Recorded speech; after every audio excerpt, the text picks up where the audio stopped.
a live discussion on Homer's Odyssey.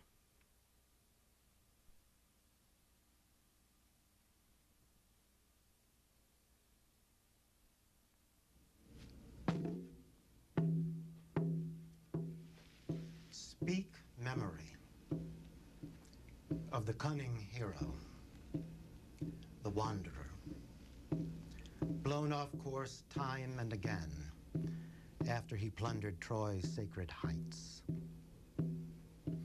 Speak of all the cities he saw, the mines he grasped, the suffering deep in his heart at sea as he struggled to survive and bring his men home, but could not save them, hard as he tried.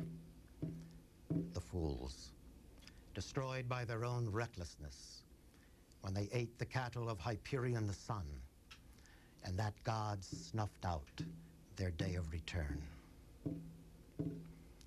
Of all these things, speak, immortal one, and tell the tale once more in our time. Stanley Lombardo, professor of classics at the University of Kansas. Who was Homer? Homer was the greatest poet who ever lived. In tradition, all we know about him was that he was a blind bard from the rocky island of Chios. He lived in the 8th century, perhaps, BCE. He composed, probably entirely without the aid of writing, the great epic poems, Iliad and Odyssey. He was not only a composer, but a performer. That's really all we know about him. What was the Odyssey? What's the story? The Odyssey is the story of the return home of Odysseus after the Trojan War. Odysseus had left his wife and infant son, sailed to Troy from Ithaca, where he was king, with 12 ships, fought in the war for 10 years, was responsible for the winning stratagem, the wooden horse, which finally allowed the Greeks to take the city, and then spent 10 years returning home. The Odyssey picks up the story just a few weeks, really, before he returns home. And by means of various devices, flashback and so forth, and other characters filling in, we get the entire story of his return home, the 10 years that he took to return home from Troy. It's a story about a man who, a veteran, a war veteran, who comes back home under difficult circumstances and picks up the pieces of his life successfully. Author, journalist Christopher Hitchens, is there any relevance to the Odyssey in today? Just like to say that even that minimum is not indisputable. We're not absolutely certain Homer was one real person. I've been to the rock on Chios where he is supposed to have sat, but Chios is only one of, I believe, 7 places that claims him, and there was a later poet who said, 7 cities now contend for Homer dead, through which the living Homer begged his bread, which goes to show that bards, no more than prophets, are honored in their own country. Yes, to your point of relevance, even if it was the work of many hands and the oral tradition, or the griot, as you seem to imply with your drum, absolutely it's relevant, because from your very first invocation we get the idea of hubris and nemesis, right, which is the thing we can't do without in ordinary discourse. There are certain punishments that appear to fall on people that, for original arrogance or conceit, that we can't conceive of relating grand stories without. Nostalgia, a very overused and sentimentalized term now, which literally means, and can only really mean, the yearning to go home, to be home again, and nothing else will do. The extraordinary caprice of the gods, the eternal conundrum, at least for believers: if there are gods, why are they so mean to us? Or if there is a god, why is he so mean to us? Which can be solved by having lots of gods and different caprices, rival caprices. All of this, and all through our modern literature, there are people who've been stirred by it, who've tried to reinterpret it, from James Joyce in our century just closing to Alexander Pope and Chapman. People think of it as the original narrative of the striving of humanity and of the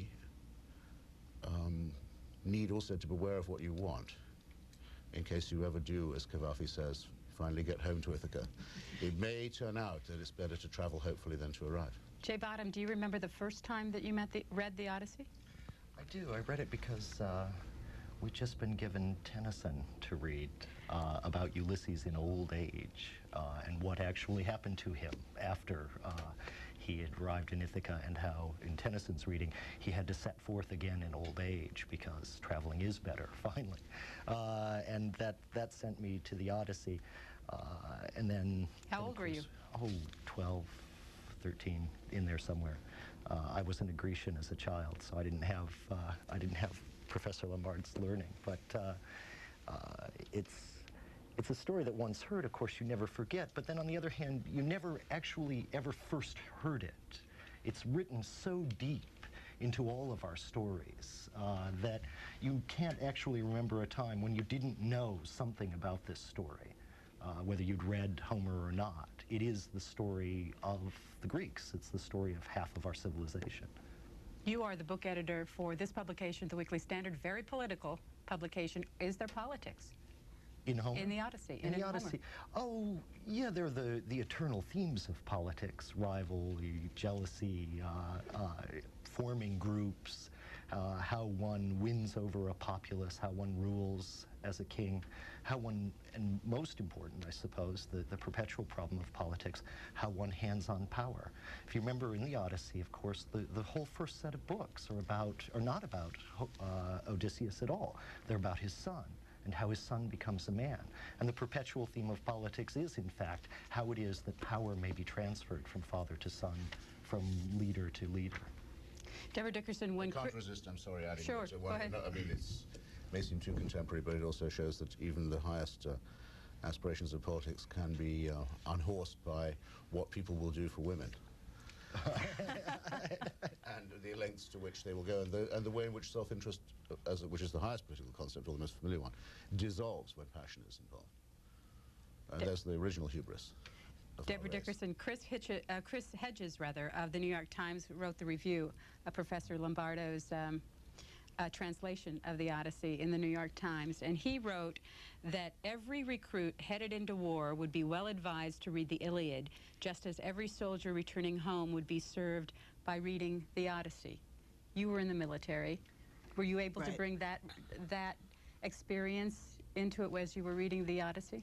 Not from Odysseus's point of view, because I was never in combat, but from the point of view of someone who's not Penelope, but who's closer to the action. Because I was not in combat, but because I was directly responsible for people who were, there was the constant worrying. Your heart and mind was never where your body was, because you're wondering what's happening to these people that I can put names and faces to. Friends of mine I was in during the Persian Gulf War who were flying combat air patrols over Iraq, and you know, did he make it back today? Did he fly today? What's going on with him? So not from the point of view of the soldier, but from the point of view of someone who's more involved than a loved one who doesn't know anything. And on the political tip, I wasn't really struck by the larger macro issues that y'all raised. I was struck by the micro political issues.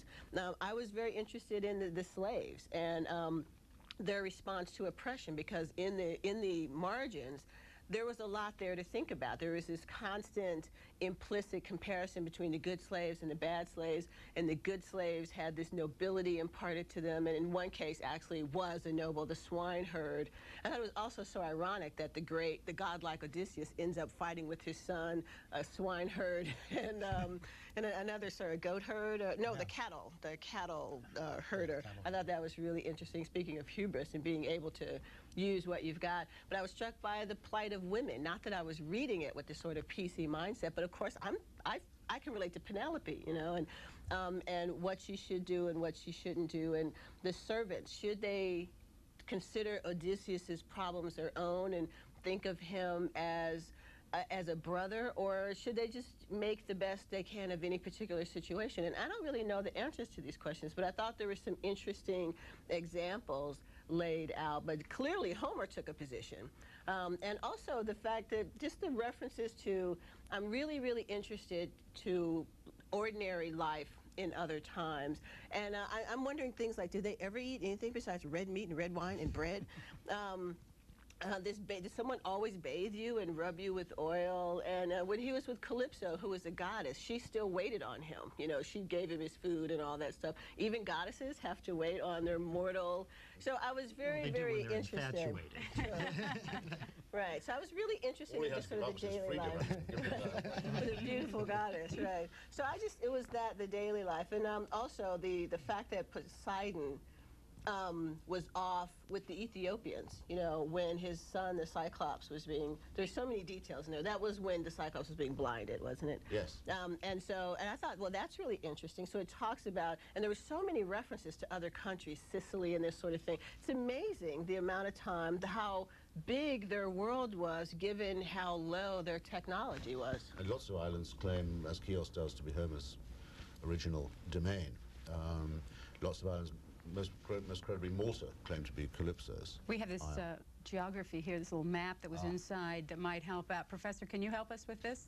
What is this? We're not going to see Malta there. What we see there is the peninsula of Greece, and then Troy, which is actually an inset. You can point to the inset. Yes, right Troy, here. And then on the coastline. Which is, I think, where Deborah was a soldier. Yeah. Right, during the Persian Gulf War. Yeah. Right. The Turks weren't there. No. So if you move from the inset over, you can see Troy, you know, the northern coast of Turkey. Go up. I had found it earlier, and why can't I put my hand? Oh, there it is, right here. Yeah, I think right point to it. And so the return from Troy for the Greeks would have been across the Aegean Sea, and for Odysseus it would be down around the Cape at the bottom, and then back up to Ithaca. And it's probably at that point where you're just rounding the Cape that he's blown off course and his adventures begin. Is this real geography? That's real geography. The parageography, as it happens, is all off the map, that particular map, which might be just as well. Well, we have a rough idea where the Pillars of Hercules would have been. I'm sorry? We have a rough idea where the Pillars of Hercules would have been. Yeah, we know where they are. Straits of Gibraltar are, so we were the Symplegades, I think they were called. And then, so Malta would be not implausible. But it is true that, I mean, the Greeks regularly paid homage to Egypt and to Ethiopia as places from which they had drawn and learned a great deal. Herodotus does it, and the Egyptians, I mean, Alexander the Great, who carried the Iliad wherever he went in a golden box, had as his highest ambition to be made a pharaoh, because it was thought you couldn't do any better than Egypt. Though the Egyptians thought that the Egyptians thought there was much to be learned from the Ethiopians. So they were very, because they were maritime and because the Mediterranean still means center of the world, they were very internationalist in a way. And because they were maritime, their lives were so uncertain. Your husband would go off on a 3-hour tour, you know, and years go by. Is he alive? Is he dead? Should I remarry? You know, what's the relationship of the new husband to the son? So it's no wonder that their greatest sagas have to do with these incredible encounters. You know, Scylla and Charybdis, and who are the Lotus Eaters? I never figured that out. Where is that? Well, some people would think that's somewhere on the northern coast of Africa, but again, this is all just the geography of the imagination. More important would be what the Lotus Eaters represent. Right. You know, this. If you're taking this as Jonathan Shea reads the Iliad and the Odyssey, his book Achilles in Vietnam, I think a very important book. For this decade, you know, he noticed that the transcripts he was taking from Vietnam veterans, you know, working with them in Boston, actually resembled speeches in the Iliad, and he got very interested in all of this. He's now working on a book, Odysseus in America, and he takes all of the adventures of Odysseus and reads them allegorically as well, the technical term is bullshitting, actually, what a combat veteran will do when asked by a civilian, oh, tell me how it was in Vietnam. Well, the civilian has no way to understand what it was really like. And so, bullshitting. So the Lotus Eaters in his allegorical representation would, of course, just be the recourse to drugs as, you know, one thing that you know, veterans might do in dealing with post-traumatic stress disorder. Well, gives you amnesia, it makes it all go away. Right. Yeah. And you forget home. You don't want to go home. An analgesic into it. Yeah. Jay Bottom, you said you first read this at about the age of 12. Would you consider yourself a purist when it comes to the classics? Well, I don't know quite what that means. Meaning, would you prefer a translation that is pure to the original than, let's say, Professor Lombardo's, who is, this is new translation, which is, one could say, quite hip. Well, here we get down to it then. It's this line about that you quoted, that Homer, the Odyssey, and the Iliad are books that you ought to give soldiers. It's absolutely true. I just don't think you ought to give them this book. The experience is universal.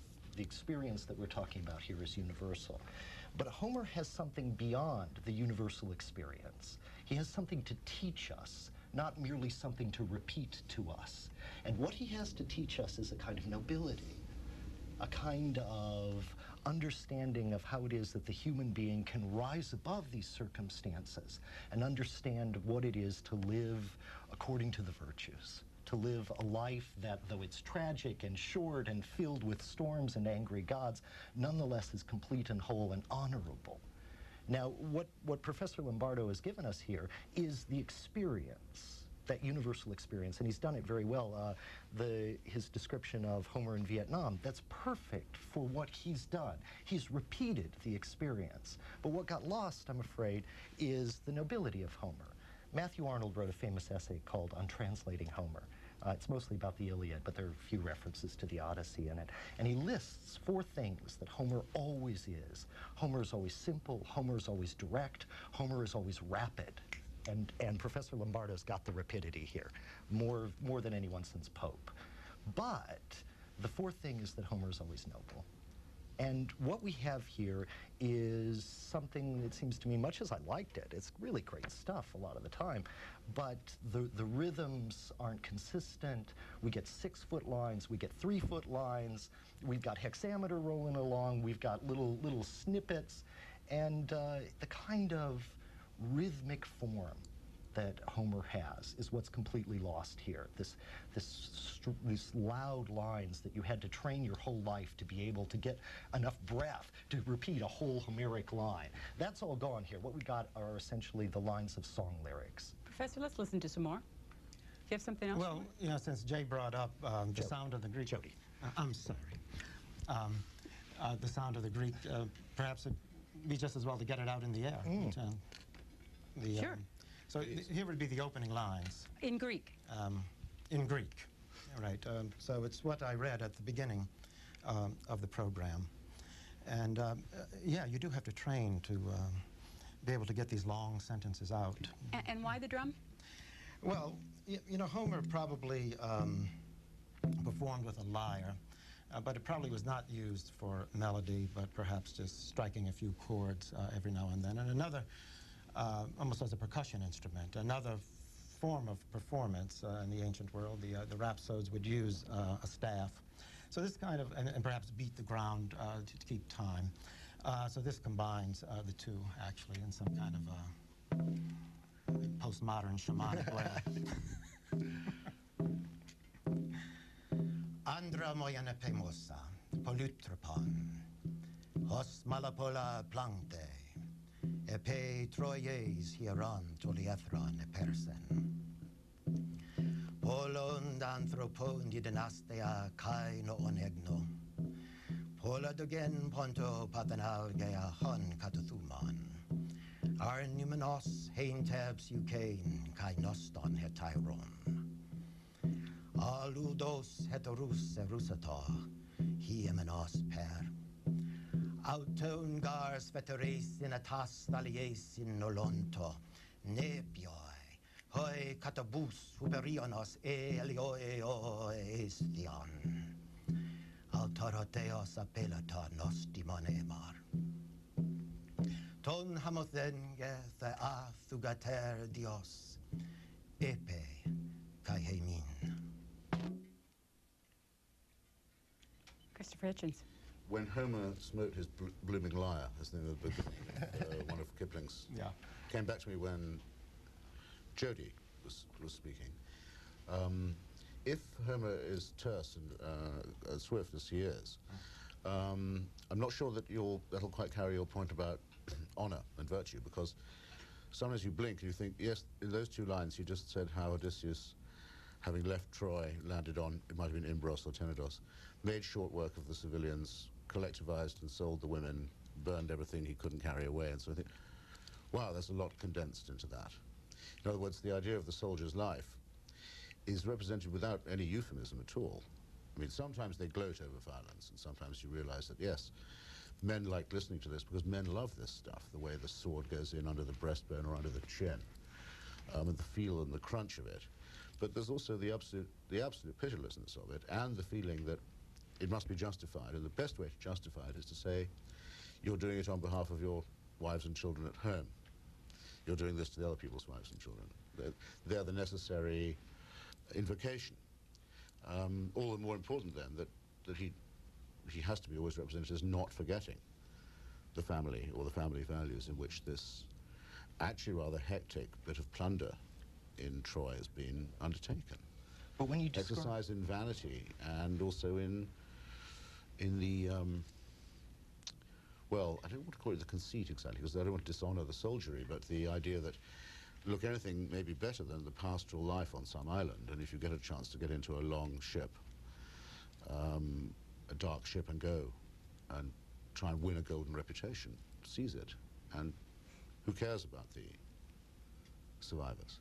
Well, reputation is not divorced from honor. I mean, reputation is honor. It's a debased form of it in our own time. But, I mean, it strikes me as really revealing, Christopher, that you'd say, well, you know, there's no euphemism here. Well, the appeal to the virtues for Homer is not euphemism.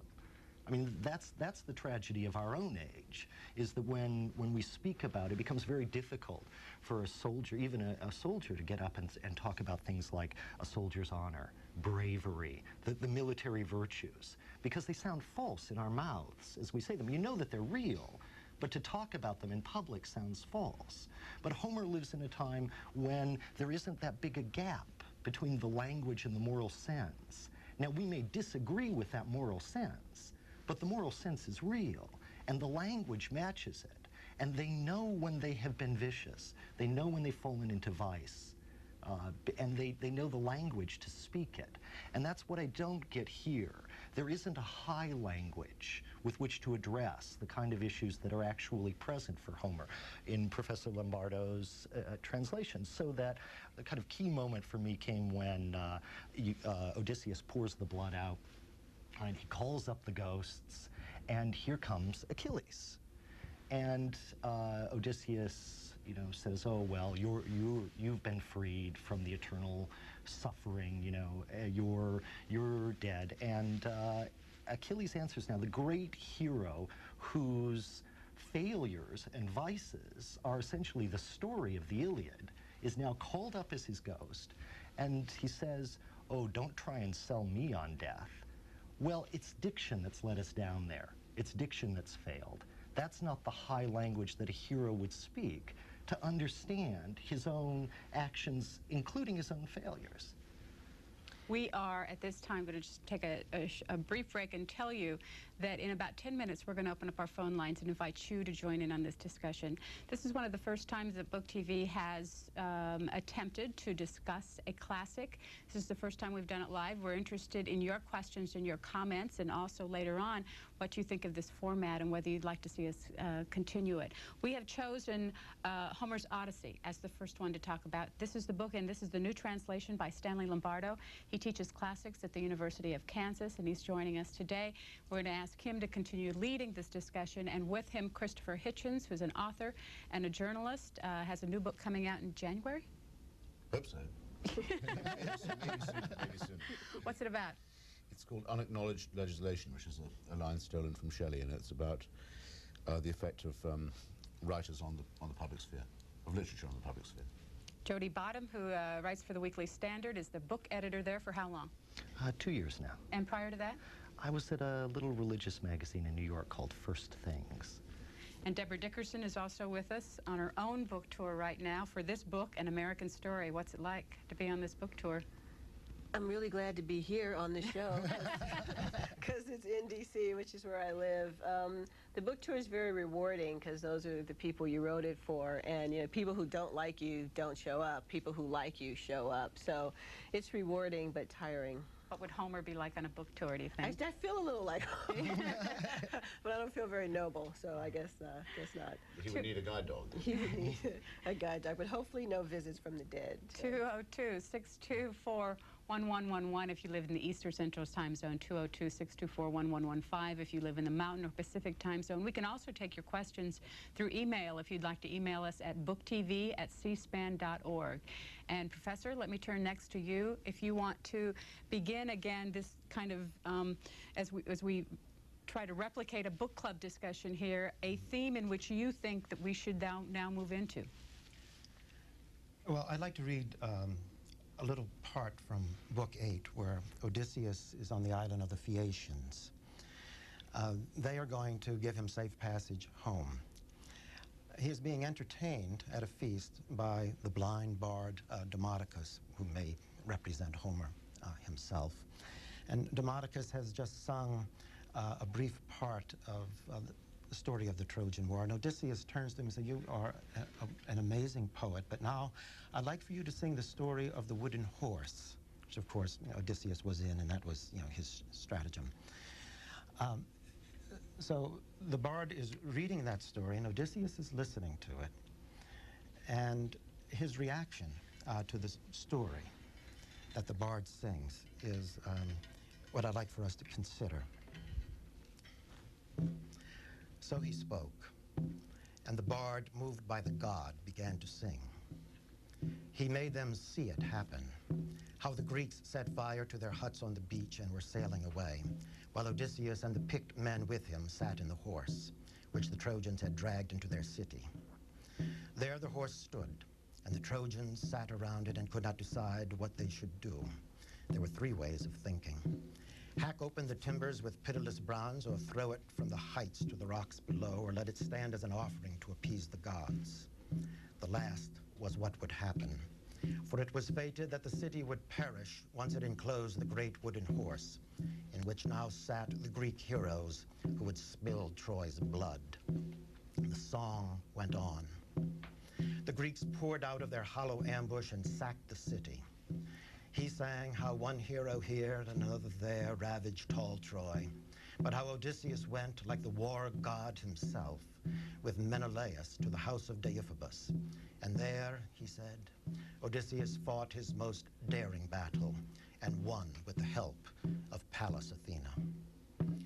This was his song, and Odysseus wept. Tears welled up in his eyes and flowed down his cheeks. A woman wails as she throws herself upon her husband's body. He has fallen in battle before the town walls, fighting to the last to defend his city and protect his children. As she sees him dying and gasping for breath, she clings to him and shrieks, while behind her soldiers prod their spears into her shoulders and back. And as they lead her away into slavery, her tear-drenched face is a mask of pain. So too Odysseus, pitiful in his grief.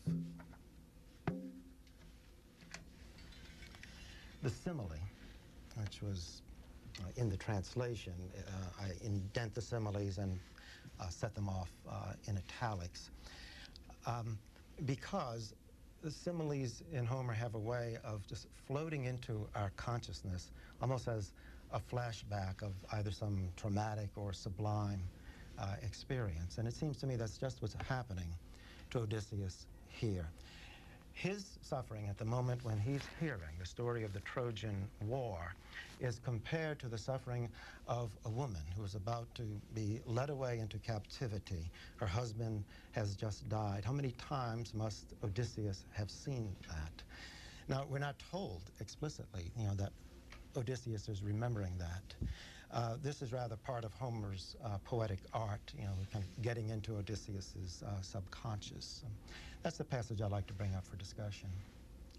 Well, can I just make a general comment? Sure. In response to your comment, the obvious response is that this is accessible to the masses. You encountered the traditional Homer when you were 12. I encountered this 2 weeks ago. I've never read Homer. I've never read any of the classics. I studied Greek and Roman myths in a gifted elementary school, but that was it. if I had been given what I imagine a traditional, true to the original translation of Homer, I don't think I would have gotten through it. I don't think I would have gone the distance. I think I'm much more likely, and I'm a pretty studious, I read all the time. I'm a studious person. I love literature, and I'm so much more likely now to pick up a much more faithful translation than without having read this. And I think for the masses of people who are unfamiliar with the classics in their classical form, they're likely to start with this and end with this. But there will be that, and this is very satisfying in its own right. But I think that for that small minority who are a little more thoughtful and who are really intrigued by this, they're not, I think they're less likely to start with an original. But I think they're more likely to start with this and then be intrigued to go back and read. And it would be wonderful, I think, to sort of see them side by side. Like the scenes in Hades really made my skin crawl, and I would really love to compare, to see two renderings of that side by side. And I think the two of them would be so fulfilling together. But I would need this, I think, to get through that, especially the way you were saying these things would be rendered. You need these very long breaths, and the way things are metered differently. It's very difficult to start with that, especially if you don't have someone leading you, and who does once you get out of school. Jody Bottom, what is the translation that you're holding there? I was just looking at the parallel passage in Robert Fitzgerald's translation, just to make sure that my memory was right, and that what Professor Lombardo has indented as a lyric occurring somehow in the middle of this epic poem was in fact occurring in the epic line, and that it's the bard speaking that. That's not a narrator come in sort of magically from outside the poem. That's the continuation. What Professor Lombardo has done is kind of inset that as though Homer had suddenly broken into lyric poetry in the middle of his epic, which again, it's great stuff here, but there was a famous commentator who read a Grecian, one of the most famous classicists of all time, and he read Pope's, lived in the 18th century, and he read Pope's translation, and he says, it's marvelous poetry, it's just not Homer. And this is a good example. Was it not Walter Johnson who said that? It was Johnson. Oh. A very nice poem, I thought it was Mr. Pope. Bentley, but right. A very nice poem, Mr. Lombardo. Condescending massively. Here's a translation of Richard Lattimore's, and here's a translation of Robert Fagel's. Both. Which Bernard Knox, I think, wrote the... Yes, Bernard Knox wrote the introduction to this one. So there are many translations. You get the idea, though, when you said the bard, as you have it phrased, moved by the god speaks, that the bard is not doing it all by hand, as it were. I mean, that he is ventriloquizing in a way, and then when Demosthenes has got quite a long way on with the story, the king, Antinos, I think, says, but I notice that our guest is in tears, that he can't take it any longer. Maybe you should stop, maybe you're not, maybe it's ill-mannered of you to recall it with such graphic accuracy. You get the idea of catharsis that occurs later in Attic drama, of the pity and the terror that a proper representation will achieve and bring about. And Odysseus, who was there, still when he hears it being talked about, cracks up. Yeah, can't take it any longer. Which is a bit different from, I was thinking when you talked earlier about how soldiers, when later talking to civilians, tend to embellish, and you know, how Shakespeare, who was much moved, much stirred by the Odyssey, has it in the speech before Agincourt, you know, how if you come through this battle, then you'll remember with advantages what deeds you did that day. You have all the soldier of fiction always making it seem as if it was much tougher than it was.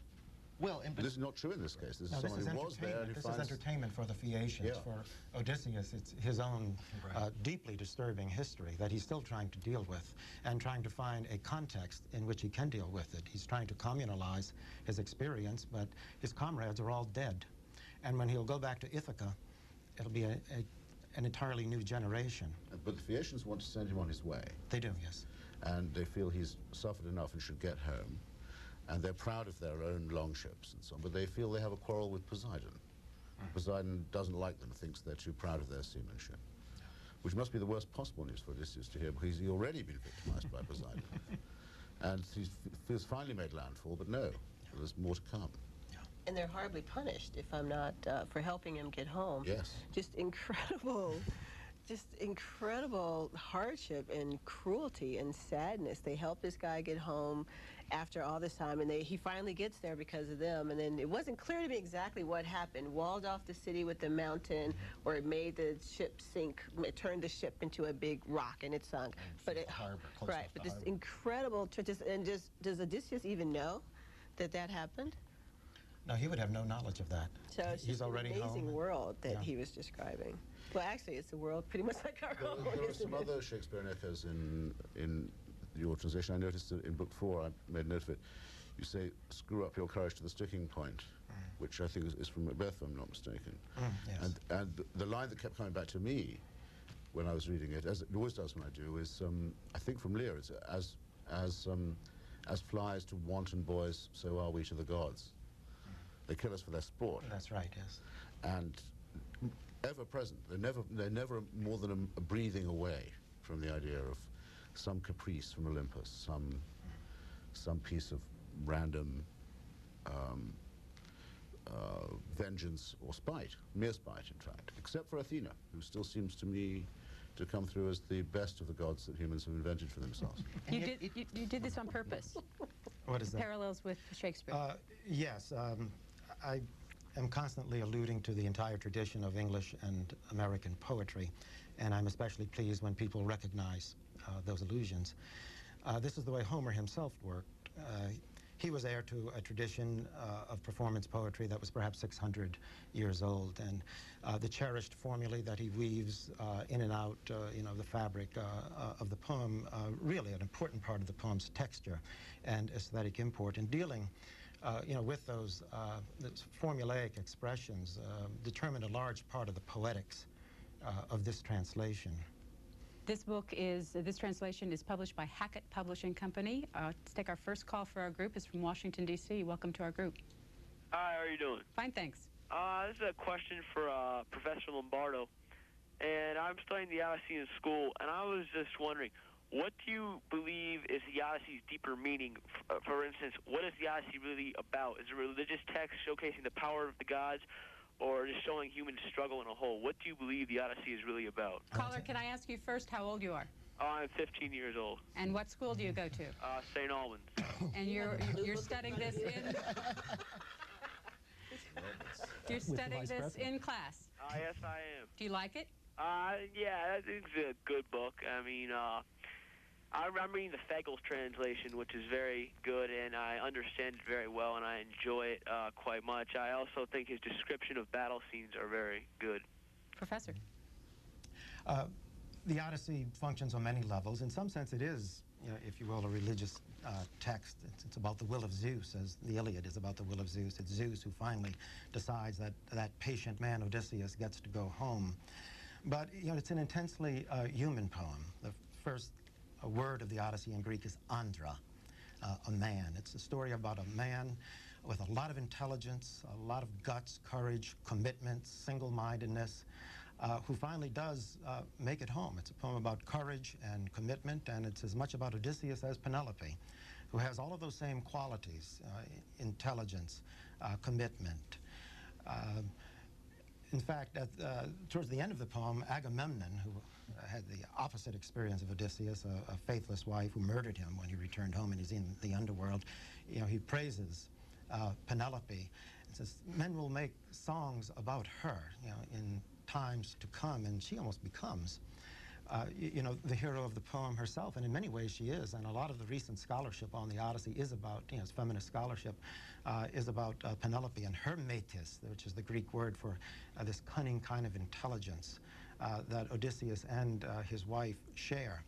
So the poem has been interpreted in many ways throughout the millennia.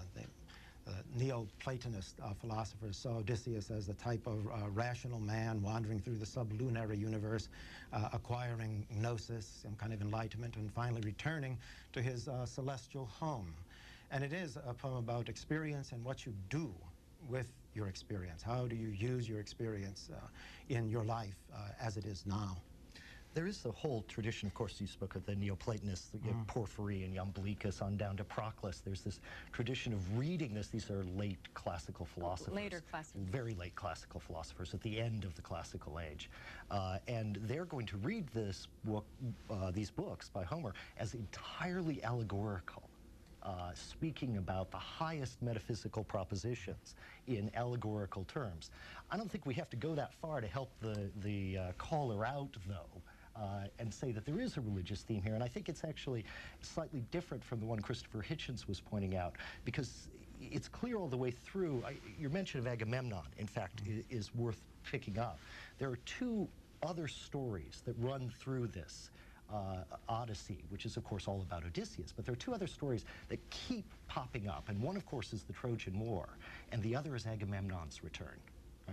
At every new location, they sit around and tell one another great stories, and one of the stories is always the story of Agamemnon. So Telemachus hears it twice, Odysseus hears it 4 times. It continually reappears, and that's a story of what happens when the homecoming goes wrong, when the wife is not faithful. That's the alternative that Odysseus could have faced.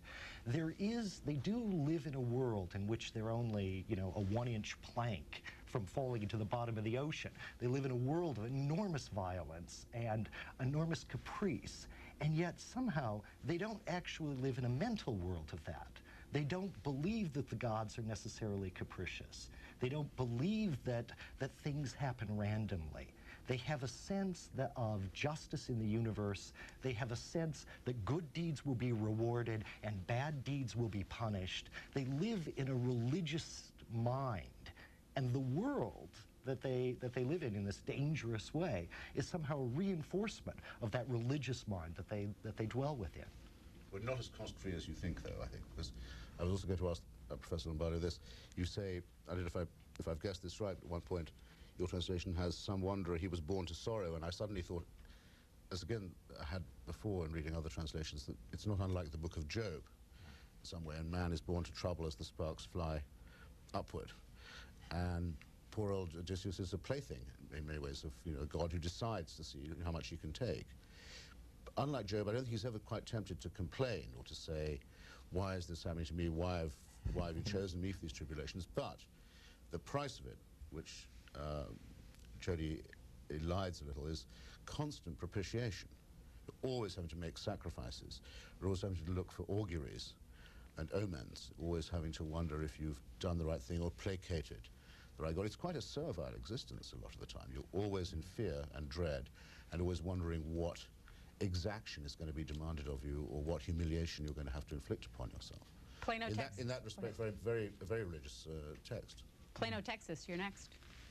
Good afternoon. Hi. I'm a first-time caller to C-SPAN. I'm delighted to get on. I'm so honored to talk with this brilliant panel. And I teach at a college in Plano, and of course I teach the Odyssey. There are so many themes in it that you've already touched upon, loyalty and recklessness, and a couple of things come to mind. I can discuss with my students all of these wonderful themes, and I agree with Mr. Bottom about virtue and nobility.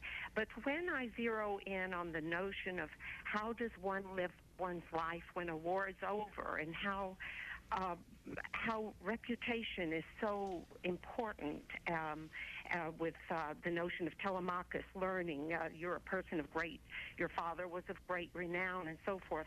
This is where my students' eyes just shined. And I'd like to hear some commentary on that. And then from Mr. Christopher Hitchens, who's so brilliant, I admire you so much.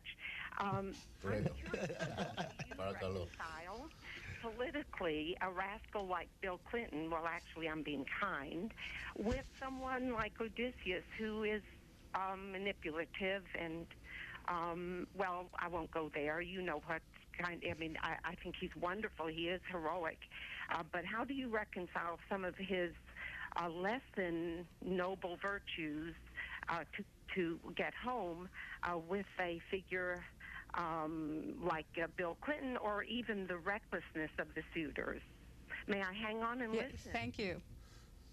I think you're first. Oh no, I think you have the more important question. Well, you know, it was said, I forget by whom, that the experience of warfare for men is like the experience of childbirth for women. There's something essential about it, something basic. Men will always feel meanly about themselves if they haven't been exposed to a risk, if they haven't endangered themselves or been given and perhaps taken the opportunity to be heroic. And I have never been in combat, but I have been in war zones, and I remember actually thinking at one point, well, so this is what it's like, and I'm not as frightened as I thought I was going to be, and feeling as if I'd almost grown an inch, and feeling, but this is ignoble in a way. It's the sort of thing that makes people tend to glorify war and violence, but definitely realizing I wasn't exempt from this kind of thing. Since you have to mention the ignoble, contemptible figure of the man who, even as we speak, is still incredibly president, but not for many more days. And the cover of your recent book. I think that I suppose the only thing you could say is that here's someone who probably would be immune to such promptings, who simply doesn't have any emotions that aren't to do with his own self-interest, and can't conceive of someone who's completely hollow and nihilistic, who, you know, you can see it sometimes when he has to do ceremonial events, sometimes involving the burial of dead warriors. Words like honor and grandeur and nobility and so on are used, and he stands there looking as if he's saying to himself, I know I've heard these words before. What expression am I supposed to put on my face when they're being said? I'm sure there must be an apt mask I could wear. It's too awful to dilate further upon, actually. Well, let me bring that back to the problem that I have with Professor Lombardo's translation here. The problem that it seems to me that we face in this culture is not how despicable low culture can be, the pornography and the rest of it. The real problem is how low high culture is, that there's no alternative out there. You spoke of this being a book that could bring you in. And it may well be, but the price of that is that it doesn't actually offer you an alternative. This is a teacher who's got these students, and she wants to talk to them, and she says their eyes will light up if she talks to them about nobility, if she talks to them about bravery, if she talks to them about virtue. Now, the real problem then is to find a voice in which to do that. Homer had it for his culture, this long hexameter line.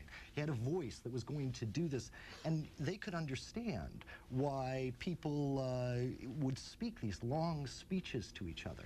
I had a friend who was a classicist once, and he said, you know, Latinist, however, not a Grecian, and he said, you know, he'd teach these modern students, and they could understand perfectly well why the Romans would spend time in orgies. They couldn't understand at all why they'd all troop down to the law courts to hear Cicero speak. But I don't see how this in its original form is going to do that. It's not going to make sense. It's Shakespeare. People have such an incredibly hard time with Shakespeare, and that's more modern than this in its original. And to hear it declaimed, or even worse, hearing it would be easier than trying to read it and grapple with it on your own. I think there's a lot to be said for purism, and I tend to be one for things that I grew up with and loved. I didn't grow up with this and love it, so I'm, of course, more amenable to monkeying around with it, but don't touch Dickens, you know. But you're not going to get me, you will now, because I'll have this, to read the stuff in the original, and I think the average person, that's why it's good that people take these things in schools, because you can sort of go through it with your professor, and they'll give you a section, which is how I learned to make Shakespeare readable. And again, I'm a person who loves books and has been reading serious literature since I was 4 or 5 years old, but not this. And Shakespeare, I had to be led by the hand with, and modern movies helped, modern updated translation, because I really wanted to go there. So I just can't help believing without translations like this, you'll have a small, loyal following who gets it and who can go there with the nobility and the grand themes, but not a large, amenable following. So you have to choose. You have to decide. Isn't it surprising, though, that I'm talking to the lady's point now about honor and nobility and glory and so forth, that unlike, say, the elegy of Pericles on the Peloponnesian War about, you know, the virtues of the city that fought it and the worthiness of the cause that it was fought concerning, there's no attempt to prepare people to review this war, the Trojan War, as a noble war. It's not fought in self-defense, it's actually fought for aggression and conceit and plunder.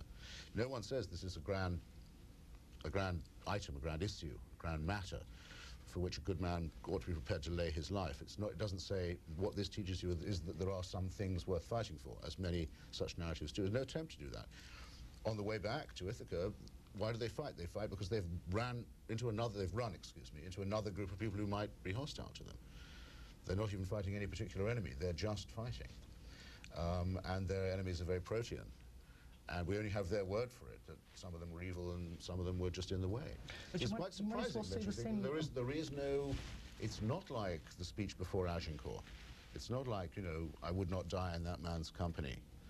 But neither is the March of the 10,000 out of Persia all the way back to Greece, which is much later. No, but that's right, like Dunkirk. It's a heroic escape. Right, but it's the same. They're fighting people they're encountering on the way, because this is 10,000 mercenary Greek soldiers who went down to Persia to fight with Cyrus and lost, and then they had to get home.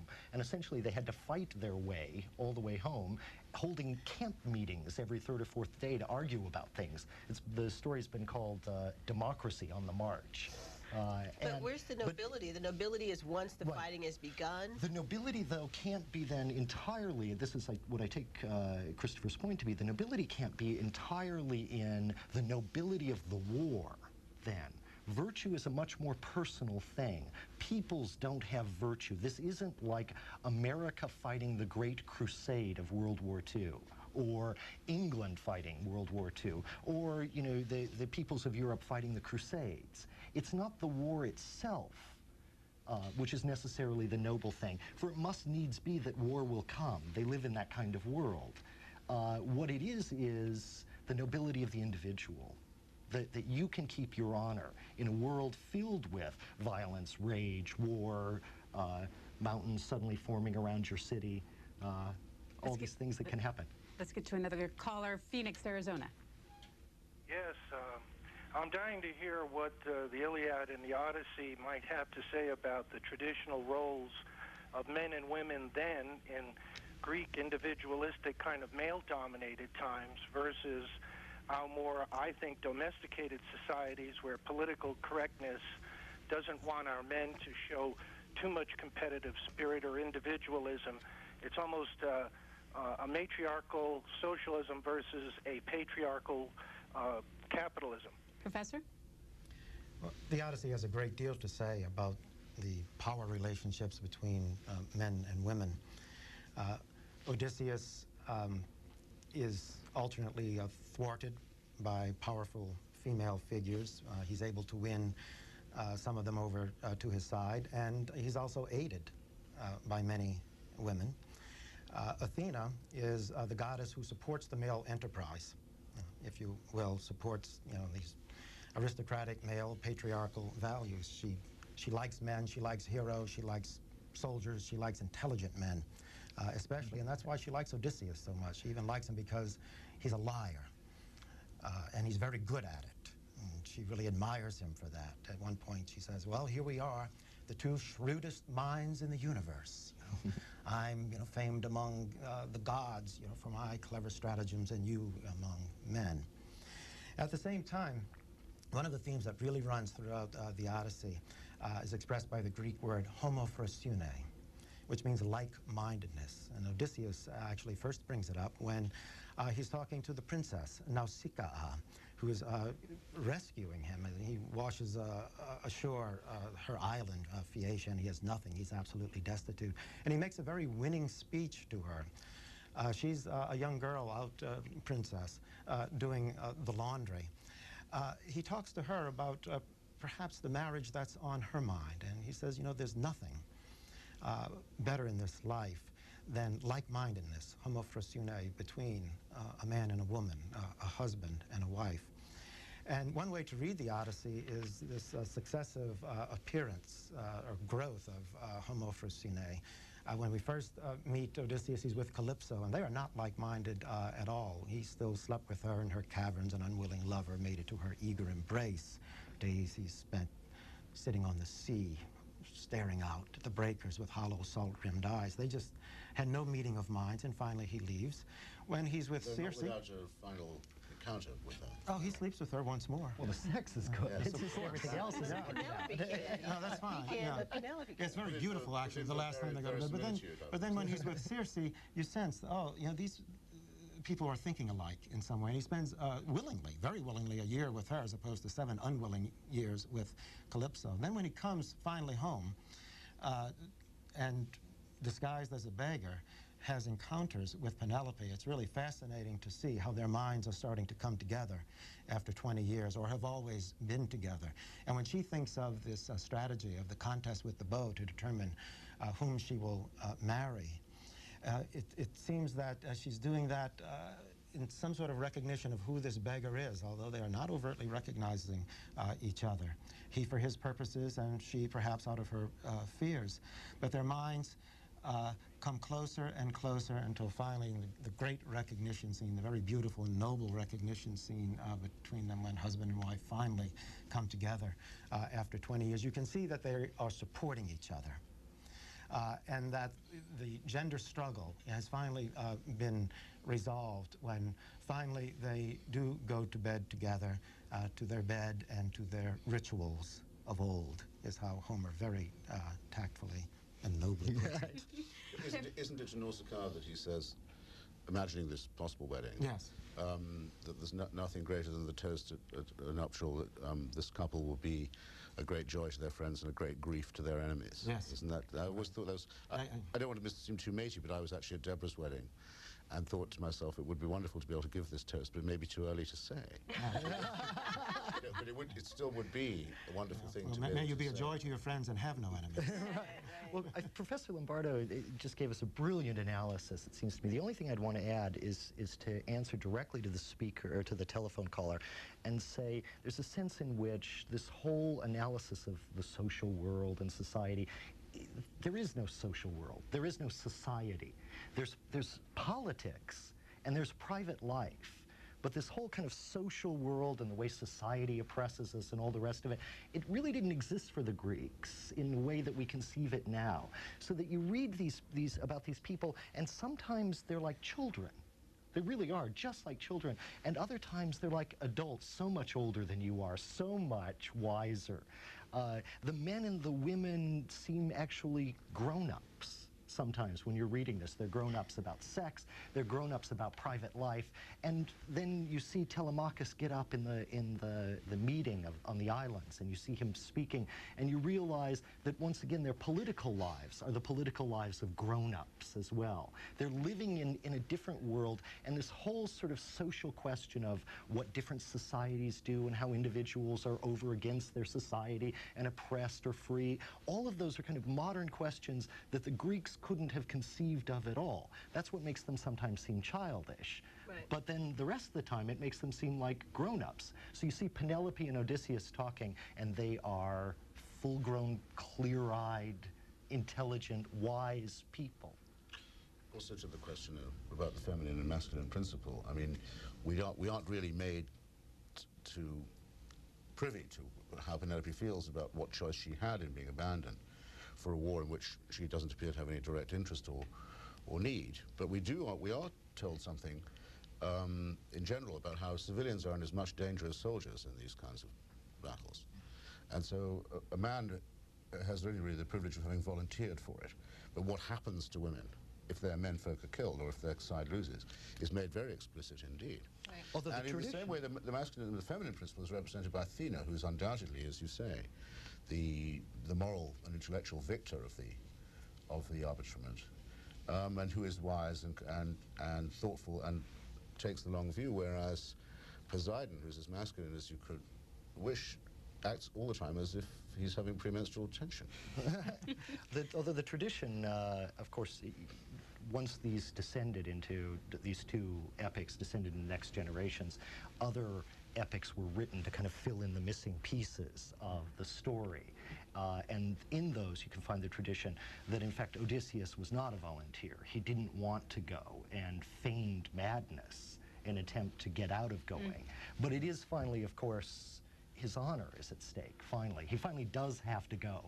Once they put in fact in the tradition, he pretends madness and he pretends to be plowing. And so they take the baby Telemachus and put him in front of the plow.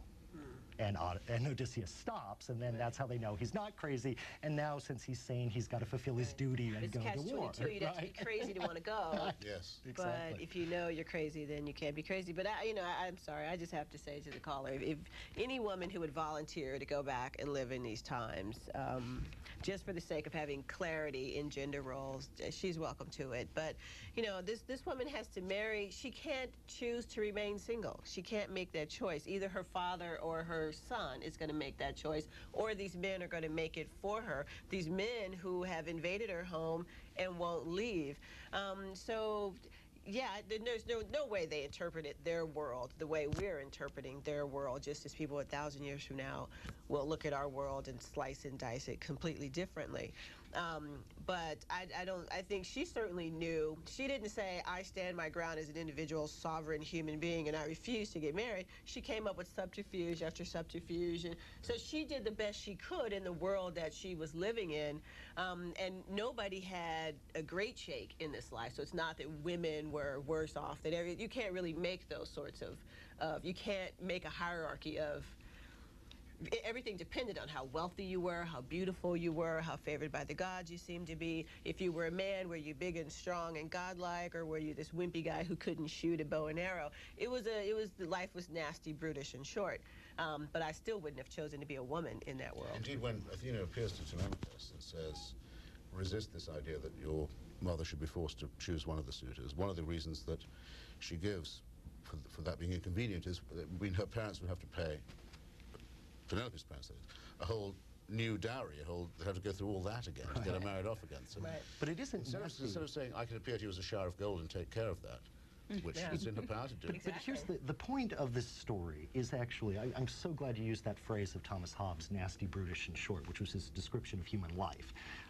Because the point of the Odyssey is, in fact, to tell another version of human existence. It's to tell the version of human existence that human existence is brutish, short, and glorious.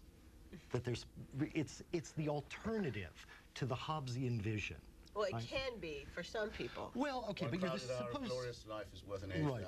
So that imagine you're this 14-year-old girl. You're out there washing the clothes, even though your father owns the palace. You still got to go out and wash the clothes. I thought that was interesting. Right, because in fact, there isn't this enormous gap in what they have to do between the wealthy and the poor. You notice even Helen there, she has her golden footstool, and what she's doing, she's winding yarn. Everybody works, but you're a 14-year-old girl. You're out there bleaching the sheets, and this gorgeous full-grown man appears before you, wily as all get out, and he says, oh, are you a goddess or a human being?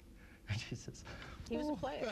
He says, oh, please come home to my father's house. Bloomington, Illinois, you're next. Thank you. I'm enjoying this panel very much. My question was kind of built off of some of the earlier comments about the distinction between the modern way of taking some of the things that Odysseus and Homer, things that happened to Odysseus and Homer, wrote about, and the ancient Greek way of looking at it. And specifically, my question is about what the panelists think about the notion of virtue, because it strikes me in a lot of ancient Greek literature that what they would mean by virtue or human excellence is quite a bit different than what we as moderns might think of it. Specifically, some of the earlier callers trying to make a parallel between Odysseus and some of the things that's been happening politically with the Clinton administration strikes me as they might be talking at cross purposes, because what they take virtue to be, what we take virtue to be in the modern sense might be completely different from what the Greeks did. Thanks, Bloomington. Professor, you want to start on that? Yes, we can begin with Odysseus's preeminent virtue. The Greek word is metis, a deep, complex word. I translated it as cunning, which I think is pretty close to the one-word translation that most scholars would agree upon. So is cunning a virtue in our world? Odysseus is an inveterate liar. He lies to survive. He has all of these false stories that he tells to various people about his origin and where he's been and what he's doing. Athena really admires him for this. Does he have to tell all of these lies? For instance, does he have to tell the final lie in the poem to his father. His old father is working in the fields. He doesn't know his son is back. Odysseus, after 20 years, comes up to him, and he thinks it over. He says, well, what should I do? Should I tell him straight out, who I am, or should I provoke him a little, test him, draw him out? Better to do that. And he tells his father this long lie about who he is and where he's from, and he almost seems to be enjoying giving the old man a hard time. What is he really doing there? Does he have to tell that lie? Does he have to tell all of these lies? Is that virtuous? On some islands I've read in Greece, peasant cities, perhaps communities that have been isolated for a while, lying is considered to be a tremendous virtue. If you really know how to tell a good lie, that's just great. And you're one up on someone. Perhaps that's where Zeno's paradox of Crete comes from. Yeah, the Cretan liar. All Cretans are liars, the Cretan said. Yeah. But we're So going it's to have good dialectic, anyway. Yeah, so there are differences in, we still have Plato's 4, cardinal virtues, which I'm sure that you can rattle off. But they're not exactly the virtues that we find in the Homeric poems, I don't think. Odysseus is very ruthless. Does he have to kill all 108 suitors? Even those who, seem to have a pretty good excuse, for why they're there. I'm only their soothsayer, Leodes said. That's all I ever did. I didn't want to participate in any of this. And Odysseus says, if you were really their soothsayer, how many times must you have prayed that it would be you who my wife would go off with? You're a dead man. Very ruthless. The suitors make a good case. They say, look, we're going to replace anything that we touched here. All of the cattle, all of the wine, we'll make it good. We never touched Penelope. We really thought you were dead. It has been 20 years. Why did he kill all of them? So his ruthlessness, his apparent cruelty at times, the delight that he takes in lying. What about all of that? Does a hero have to be an entirely virtuous character? After all, not only or is Homer's mind a little more complex than that? Well, that we do move beyond, notions of nobility to extremely complex, real people who might actually speak like real people and think like real people rather than be paradigms of virtue.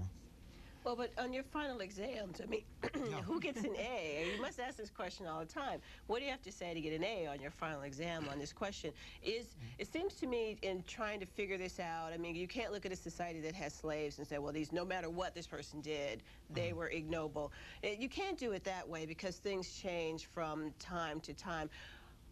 What is the constant? What is the definition of virtue? Which it seems to me it has to be sort of separated from the day-to-dayness of the time that it exists. If, for instance, if a war is underlyingly, if it's only fought for booty and slaves and that sort of thing, can anything you do in service of that war be noble? And if the answer to that question is no, then nobody's wars were ever, World War II, Civil War, there is no such thing. So that can't be. How do you define these terms in a way that doesn't require a value judgment of the underlying circumstances? What is virtue?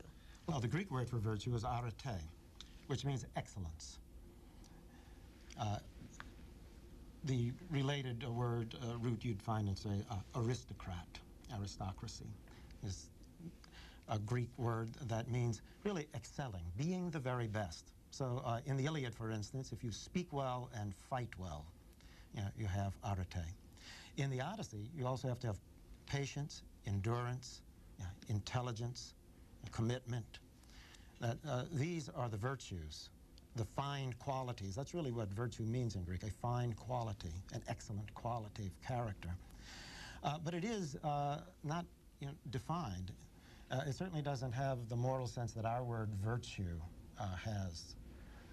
Christopher? Well, I can't remember who said it, but it's said that of the cardinal virtues, that courage is not numbered among them, but it is the quality that makes the exercise of those virtues possible. And the thing you can say for Odysseus is that he's always willing to expose himself to danger or to any test of courage again, and never seeks to avoid confrontation. And even with the Phaeacians, when after he's had all their welcome, and though their bard has made him weep, he thinks, well, okay, now I'll challenge you to some games.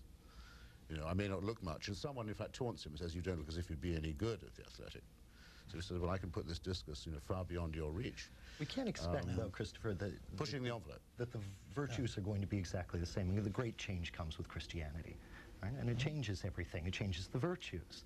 I'm not sure how this could be, because fortitude is, or how courage could not be ranked among the virtues. At least fortitude is, which is a Christian form of virtue, of courage. I think it's the endurance, which right. is certainly exactly. Well, actually, courage is, I mean, the four classical virtues are courage, wisdom, sophrosune, which is some kind of temperance, and justice. Those are the four Platonic virtues and the four classical Stoics, and the Stoics hand them on to the Christians. But bravery in the sense of something. Right. Yeah, the word actually is Andrea, manliness. Manliness. And everything that implies. Well, which virtue which itself should may imply. I think it's the courage is TK all the same.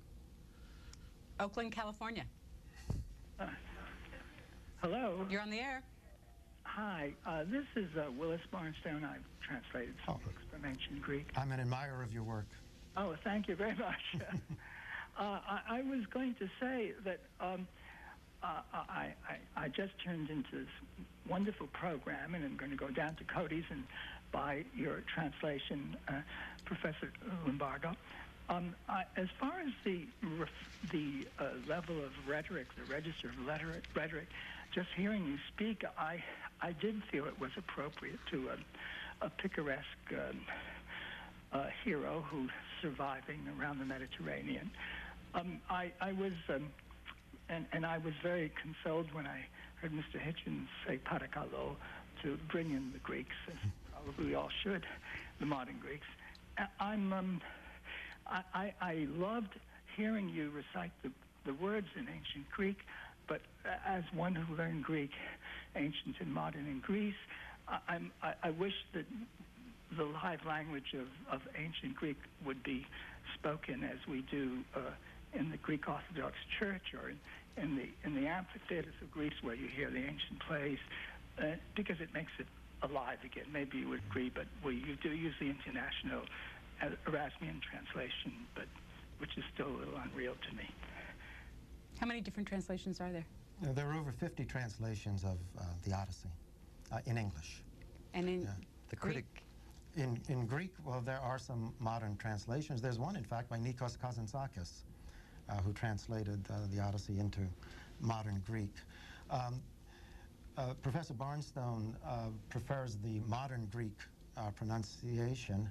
I use what we call the restored classical pronunciation. Scholars are pretty well informed. They've informed themselves at any rate. The Greeks didn't leave any cassette recordings and anything of the sort. But comparative linguistics and historical linguistics, very highly developed field. We're pretty sure we know what classical Greek sounded like. And it's something like, as in my recitation. Although if you'd like, I could do it in modern Greek. Your translation has been performed? My translation of Book One of the Iliad has been performed by the Aquila Theater Company in Lincoln Center, New York, and toured the country last year. I understand that they're preparing a version of, performance version of my translation of the Odyssey. I myself have done numerous performances of various sorts of both my Iliad and Odyssey throughout the country. How many kids in your classics class at the University of Kansas? Well, we enroll 500 every semester in Greek mythology, in which we read one classroom? Texts. In one class, an auditorium class. So you play to the masses. Then we have a number of other courses. We enroll a total of about 800 students a semester in our Greek and Latin and classical civilization courses. But part of the Odyssey turns them on. Well, the Odyssey is usually read in high school. Still, I think just the story of the Cyclops, as an adventure story. I think students really do respond, students at a university respond to the domestic side of the story. What does he do when he's back on Ithaca? How is he going to deal with these 108 suitors? How is he going to get back together with his wife, Will she ever recognize him? I think those are the parts of the story that have really universal appeal. Professor Lombardo's cover of his translation of the Iliad has a photo from D-Day, World War II. Yeah. I understand this is a kind of a controversial cover? I think most people like it, actually. Brian Rack, who's here today at the studios, the editor at the press at Hackett Publishing Company, and we were wondering what kind of cover. We wanted to avoid any notion of classical cliche, sort of statue or vase painting, you know, that sort of thing, and to have the cover announce the style and the urgency of this new translation. And we were sitting in a hotel room in Lawrence, Kansas, and we're thinking, we want a photograph, we want a black and white photograph, we want a black and white World War II photograph, and this became the inevitable cover. This war defines an era in our civilization in the way that the Trojan War and the Homeric epic, the Iliad, defined an era for the Greeks. So we thought it was a perfectly appropriate cover. And Normandy launched 1,000 ships. That's right, it's an amphibious assault. Do you have a relationship with Greek scholars, Greek classical scholars? Do you all discuss the translations back and forth? Do you get any feedback from? Oh, of course. Right. Of course I do. Just read the back cover, the words. I was in Athens once just after the fall of the military dictatorship in 1974. And there was a huge crowd in Syntagma Square, which is the main square in Athens. Syntagma means, for my demotic Greek is wrong, you'll correct me, but it means both regiment and also constitution, which actually was in a way the problem with Greece at the time. They couldn't distinguish between army and constitution. But this crowd was chanting something, and I was coming in on the wrong beat, like Salone's listener and Fontamara, till I finally found out what the beat was. They were saying catharsis, catharsis. I was coming in on this, catharsis. They wanted a purge of the state. They wanted to clean up. They wanted to throw out. Yeah. The old gang, I suddenly thought, well, I absolutely know, now I've recognized the word, I can see what it must mean, and what its relationship to Aristotle's Poetics is. And Aristotle said that Homer there was none finer, so we are able to make tenuous, genuine references. I think it is the oldest language we can use. The critic George Steiner has an essay in which he points out that, or which he claims, I don't know with what accuracy, but it sounds right, that the translation of Homer into English is the translation act which has taken place more often than any other in the history of the world, more often than any one book has been translated into French, or any one book translated into German, or anything else. The single act of translation that's been done most often in the world is the translation of Homer's Greek into English.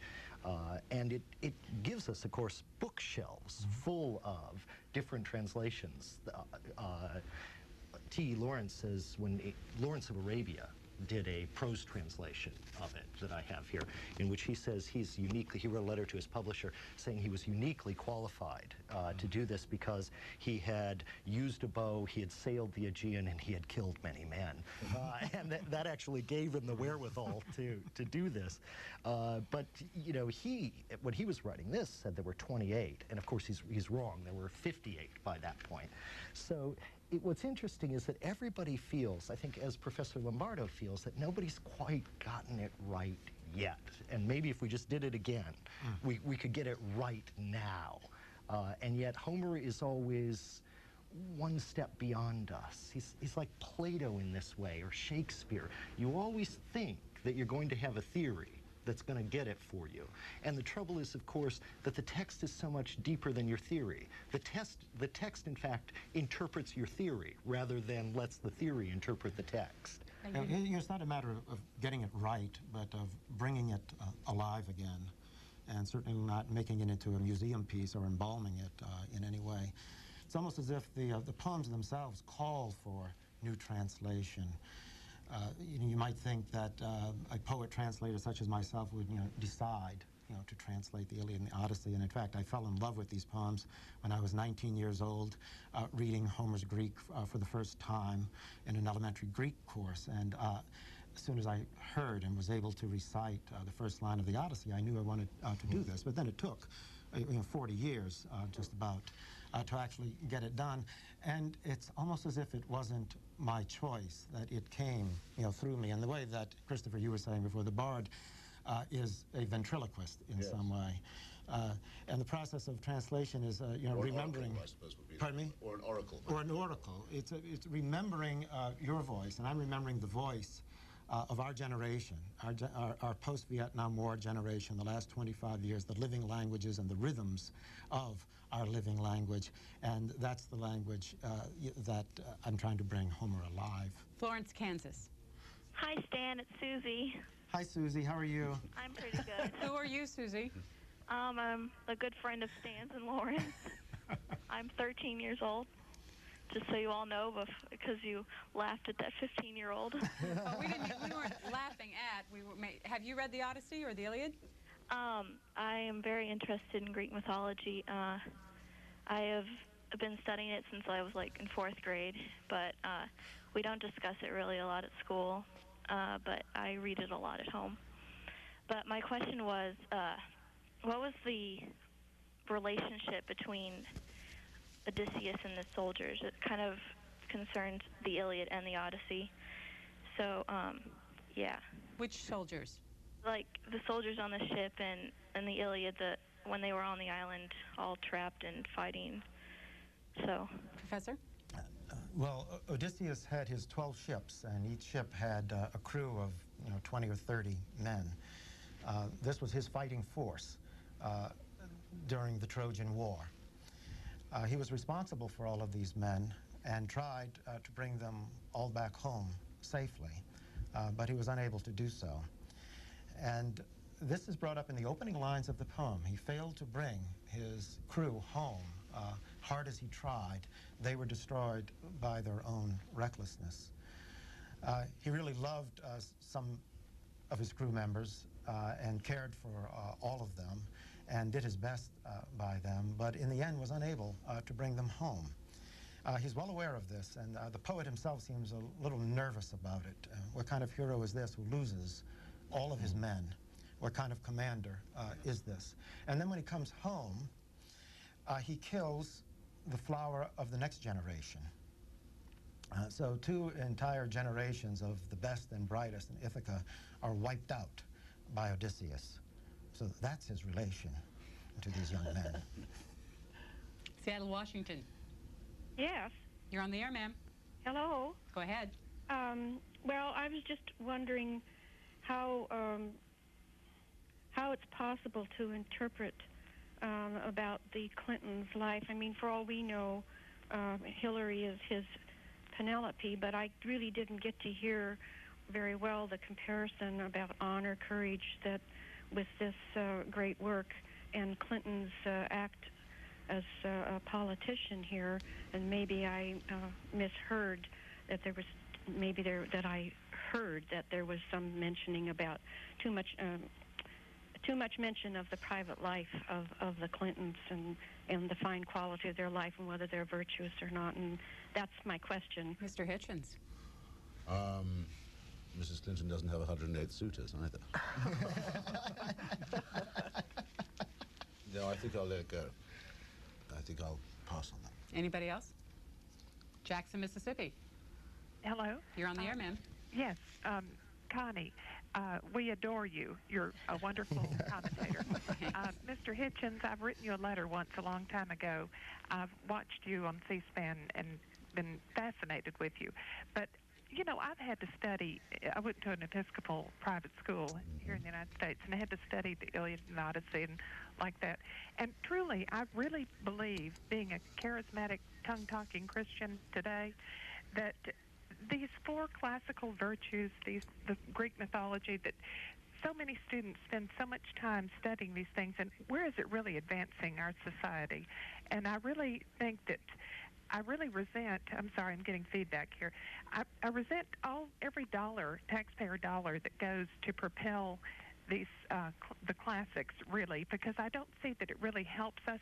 And I think that there's so much more, even today on C-SPAN, there's so much going on politically in Mississippi that we need to discuss. Like, we have the National Chamber of Commerce there in Washington is trying to take over our Supreme Court elections. We have an elected Supreme Court here.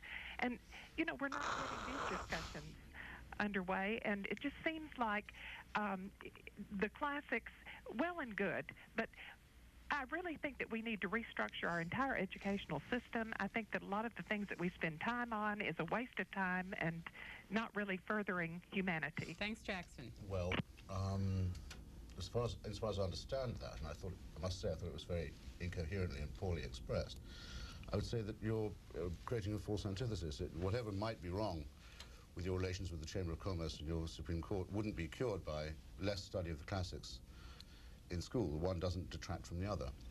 Insofar as the classics should, and in fact do, whether you care about it or not, play a role in education, it would be simply this. If you don't know something about classical Greece, then you won't be able with much profit to read Shakespeare or Milton or Shelley or Keats or even Chaucer. I mean, it would be like not knowing what the Bible story was and then wondering how you'd puzzle your way through Shakespeare as well.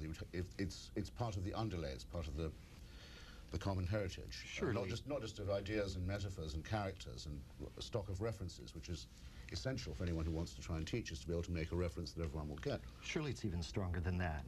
If we don't preserve a world in which we can read Homer, then the world isn't worth preserving. But Deborah Dickerson has lived X number of years, we won't say how many, 41 years, without reading Homer. You have a new book out, you're a journalist. But I am heavily reliant and I think indebted as a thinking person and an artistic person, beauty-loving person, to the canon, the Eurocentric canon, a phrase I didn't even know until I was in my 20s, because I didn't know. My education was, well, no, it's real. I mean, there's Europe and there's other places, and I love the Eurocentric canon. I just wish I hadn't had to teach myself about the rest of the things that there are to love in this world. I do think that you know, there are other cultures write books and have stories and that sort of thing, and I had to discover those on my own. But that doesn't mean I wish that I hadn't been exposed to Greek and Roman myths and English literature and that sort of thing. And I do think there's something to this notion of cultural literacy, and I do think there's something to this notion of a common heritage. I think it's too circumscribed. But I went to Greece on my honeymoon a year ago, and like it or not, and I'm a very political person, like it or not, it's part of us. We would be driving down the road, and with no thought that I was going to say this, I'd look up, see columns and go, Corinthian, Ionian, Doric. I don't know where I learned that. We went to Marathon, and it starts playing in my head the story of the battle and the runner sent to spread the news. We went to Delphi, which is, I find, one of the most moving places. And I was trying not to be moved by Greece, you know, and dead white men, you know, who needs it? But you cannot look at the Parthenon and not be moved. And to read, I spent the entire time reading the fattest, thickest guidebook that had the story of the Peloponnesian Wars and all these sorts of things. There's no reason you can't know this and know lots of other things too. There's beauty and wonder here, and there's character and human foible. This is far from a simple story. It's far from a one-dimensional, the Greeks are wonderful story. Nobility in virtue are complicated notions, and the best way to divine them and puzzle through them is with a complicated story. So I don't understand why you can't be concerned about the Mississippi State Supreme Court and Homer. Once again, I think you want to put it even, or I would want to put it even more strongly than that. The reason we can have this argument, the reason actually I don't just say this is, as Professor Lombardo, I actually think Professor Lombardo's translation is brilliant and funny and fast-moving. It's a great book. But the reason that we're having this argument, that I think it's important to have the argument, is because it's the most important thing in the world, except maybe fulfilling one's religious duty. What else is there that's worth arguing? With the question. No, but I'm sorry, arguing about what the Chamber of... Pentecostalist, I challenge her to a debate in any tongue she cares to name. I'm sorry, arguing about the Chamber of Commerce is not fulfilling one's religious duty. No, but explain to me how this is the most... I think what we could tell them was people were saying that if it's not in the Bible, who needs it? That's actually what we were... Oh, she wasn't saying that. I had a feeling there was that. Well, then I missed that. And even so, you know, what we have here is the great work of literature. We've got the best poet who ever lived. This is what Professor Lombardo said. But who did that contest? I mean, you know, who held that contest? So I don't know whether we have to go there. No, I think we don't have to go there. I don't think you do either. You can say the first poet who ever lived. And that used to be poet, the first poet, surviving poet. It's the origin of poetry. We don't have to say necessarily it's the best. But you're saying that both of these things can exist on an equal plane. The follow-up question then would be, but what can you learn from the Odyssey that can be used in questions like she's asking, the political questions of today? And it's a way, what I'm trying to say is the question, if you even have to ask the question, poetry has already ceased to matter. If it doesn't seem obvious that poetry is simply a superior human activity, it's something that human beings do to understand themselves, and it is as high a reach toward understanding themselves as they have ever accomplished. If you don't already see that, then you're entered into the sort of argument, well, why should they, as Kipling would put it, you know, why should British examiners for entrance into the War College give thousands of marks for knowledge of Shakespeare and Latin? You know, what good is that to them? Well, as soon as you ask that question, what good is that to them, you've already lost. And the world has narrowed and gotten dull in color. It's a utilitarian question. Reno, Nevada. Hi, Professor Lombardo. I think it's absolutely fabulous that you're bringing the classics alive, especially in places, you know, like in the Midwest and Kansas. And here's my question.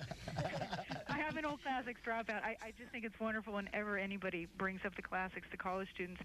My question is this, not so much on a literal level, but do you think that the Odyssey in some way is an enactment or a reflection on Greek models of justice or injustice? And as kind of a follow-up, in what way do you think the Odyssey could be read in a modern world as a kind of model of justice or injustice? Well, I've been alluding to this question, I think, various comments earlier. Is Odysseus just in killing all 108 suitors? Does he really have to do that?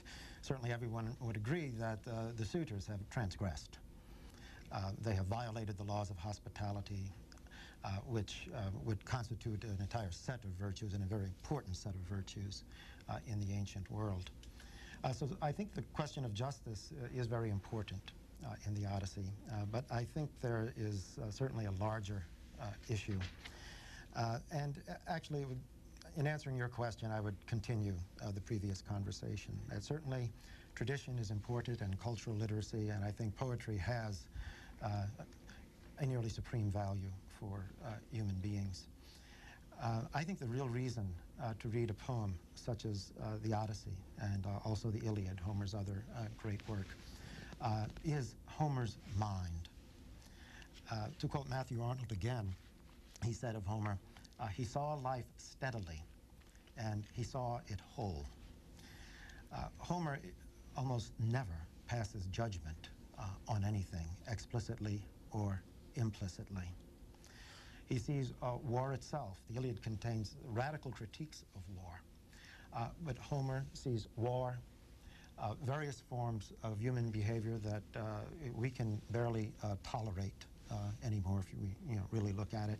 The savagery of the universe represented in the cannibalistic Lystrigonians and the Cyclops. All of that is just as it is. Seeing things steadily and seeing them whole, seeing this world just as it is. And that turns out to be the mind of great compassion. I sense throughout the Homeric poems a deep compassion for this world, for the human condition. And I think that is the ultimate reason for reading works such as this. Not the light that they may cast on certain questions or certain questions that they may bring to light, but the very deep, very wide, very clear, deeply compassionate mind of the poet Homer. Lafayette, Louisiana. Hi, what a marvelous discussion and a marvelous panel. I once wrote a paper in college on elements of existentialism in the Iliad, and I remember writing at the time that I thought the fact that we view these things through the lens of Christianity was not legitimate because it was anachronistic. Now, what made me think that it was legitimate to write about existentialism because of that, I don't know, but you know, hindsight is 20/20. But my question is, given that we've received this, you know, after 2,000 years of the Christian experience, is it a legitimate lens through which to view the Homer's works? And if not, then how do we come close I'm sort of revisiting, I guess, the issue of virtue. How do we come close to understanding what Homer means if we don't use that schema? Jody Bottom? You know, the closest anybody got, I suppose, to the kind of reading that it sounded like she was doing was the great French mystic of the 20th century, Simone Weil, who wrote a brilliant, utterly brilliant, utterly nutty critique of Homer. Beautiful report. Yeah, exactly, but just so wrong. Oh, I don't know if it was so wrong. Go ahead, make your point. But it is beautiful. It's beautiful, and yet somehow you just don't understand Homer ever in it. But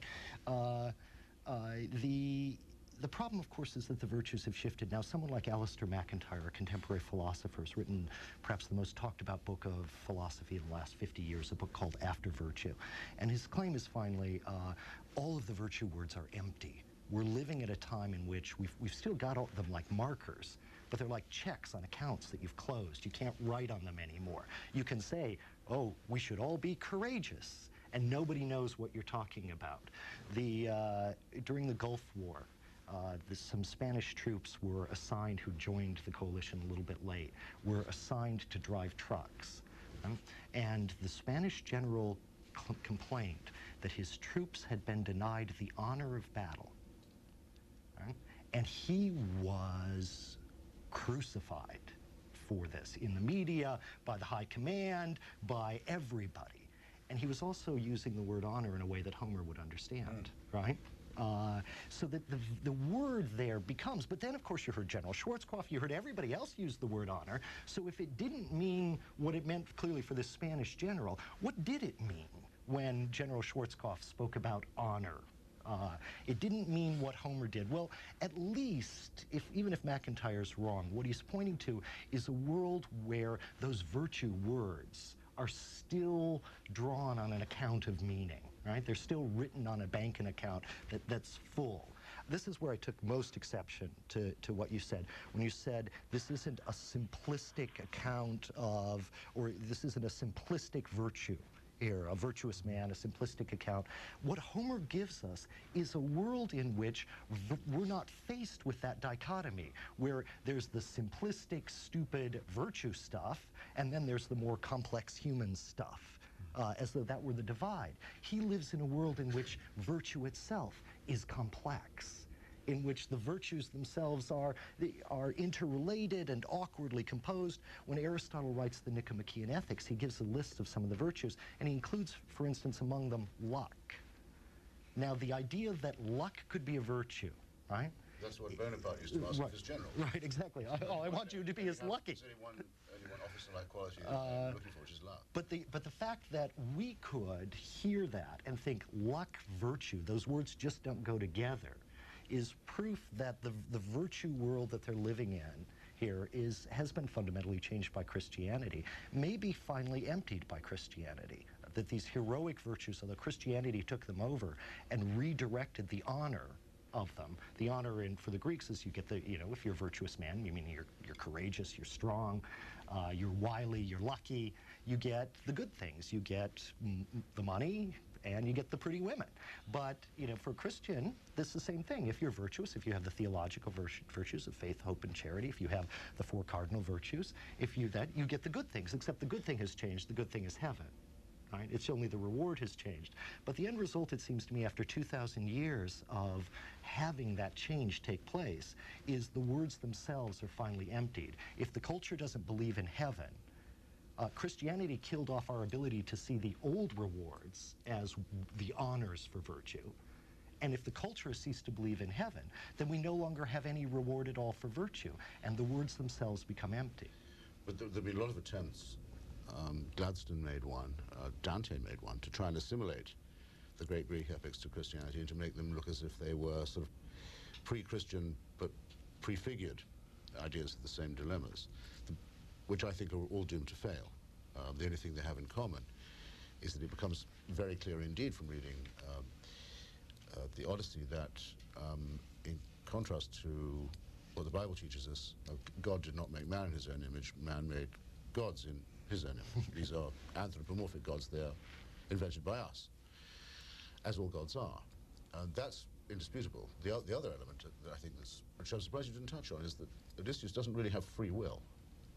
Things happen to him The tests he undergoes are tests of fortitude, of endurance. How will he take it? But the idea that he can be the master of his fate or the captain of his soul is quite absent. It isn't really his fault. He's the plaything of other forces, and his including crew opens the bag and lets the wind out. His the alien crew winds kills are the released. cattle. But I would have to. Other guys get God made her do pigs, it. which is where Right. Jesus puts evil spirits. Right.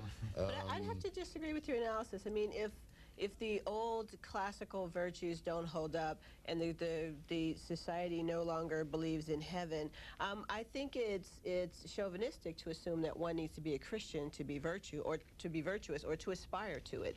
I mean, Christians are not a majority on the planet, and yet there are people in other cultures who certainly have notions of, and in our own, I'm not a Christian, but I adhere to notions of virtue and nobility, and you look for them where you can find them. I mean, I take what I can from Christianity, I take what I can from literature, I take what I can from history. But one of the things we're reaching for is that you can't take what you want from Christianity and from Homer because they're not reconcilable. You're going to make a mishmash if you do that. But here's the other thing. I'm not sure that it is true that any other culture than Western culture has a concept of virtue, because virtue itself, what we mean, this is a social construct. It's something that was given to us. It's a way of understanding the world that we inherited. If you go to other cultures to look for virtues in any meaningful sense of that word, you're looking for Western-style things in them. But they have, I mean, Buddhists, Hindus don't have notions of superior behavior as opposed to inferior behavior. Maybe they don't use the word virtue, but clearly. Here's a good example. Justice. We said, you asked the question, is it justice that the 108 suitors die? Your very ability to ask that question means that you've lived through a Christian era, right?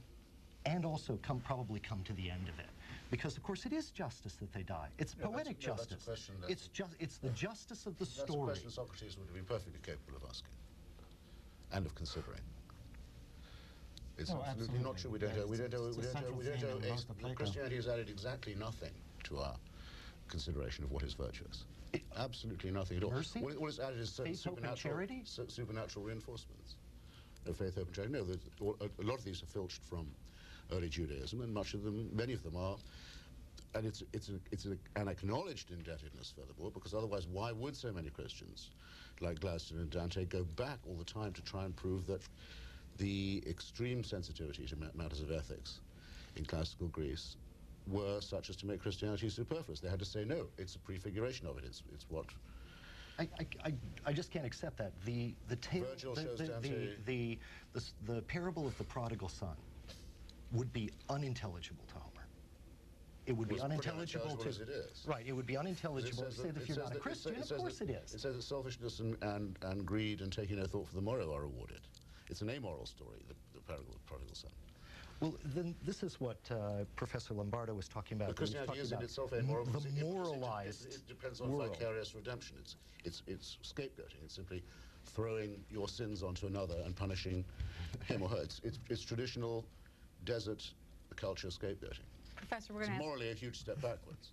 Professor, we're going to ask you to get ready to perform one more time for us something from the Odyssey while we take our next call from Hinesville, Georgia.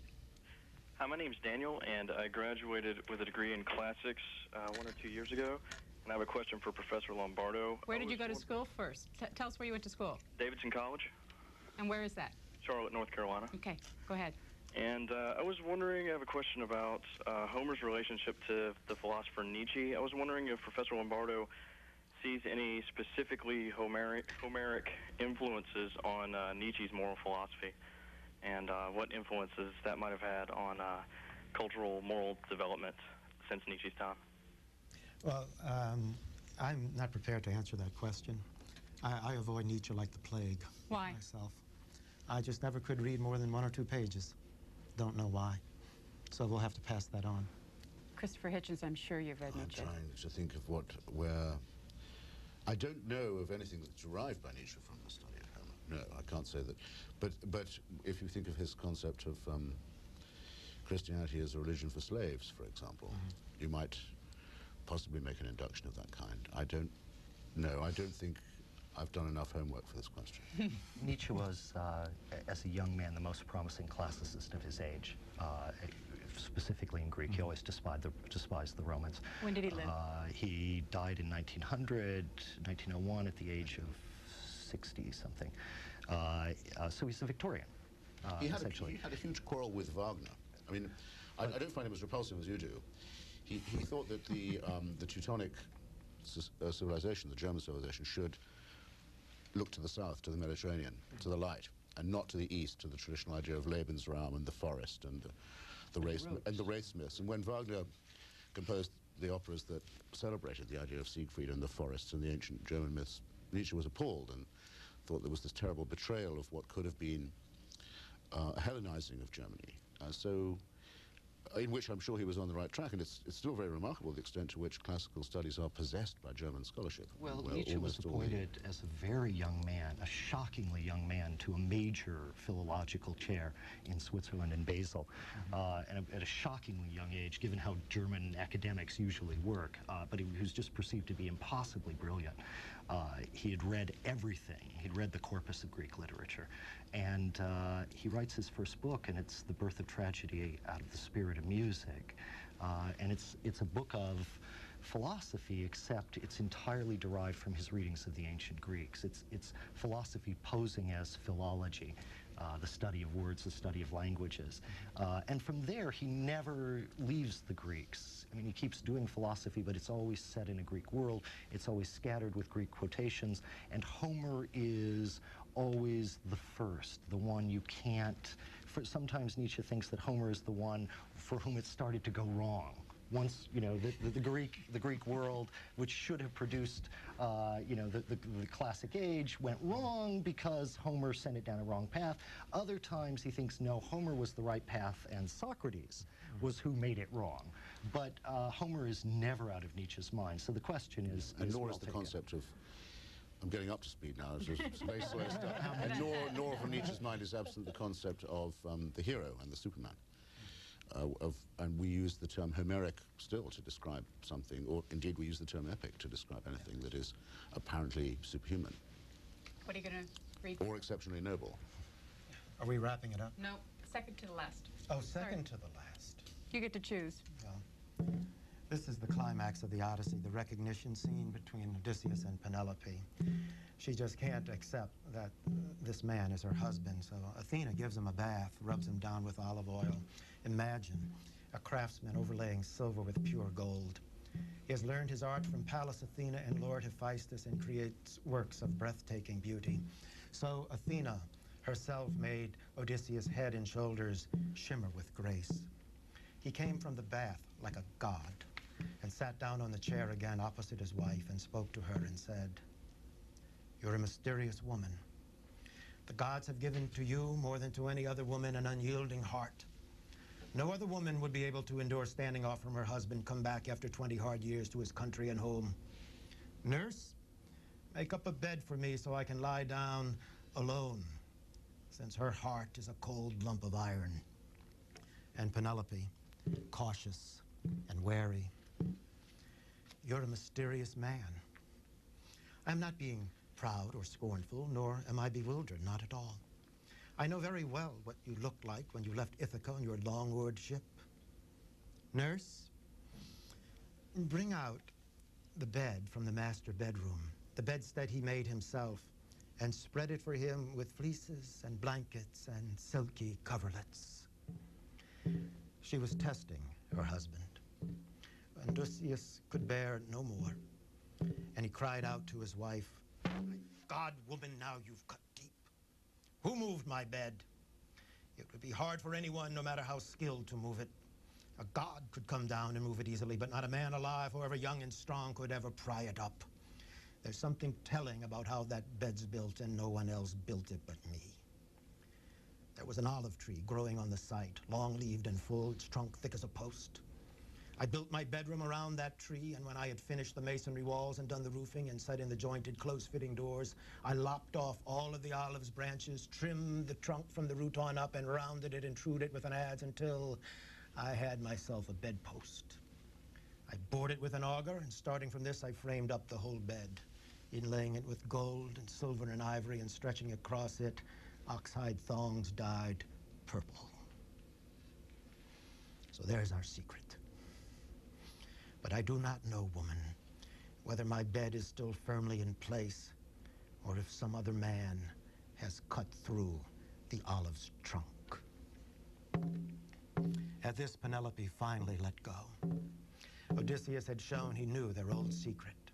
In tears, she ran straight to him, threw her arms around him, kissed his face, and said, "Don't be angry with me, Odysseus. You of all men know how the world goes.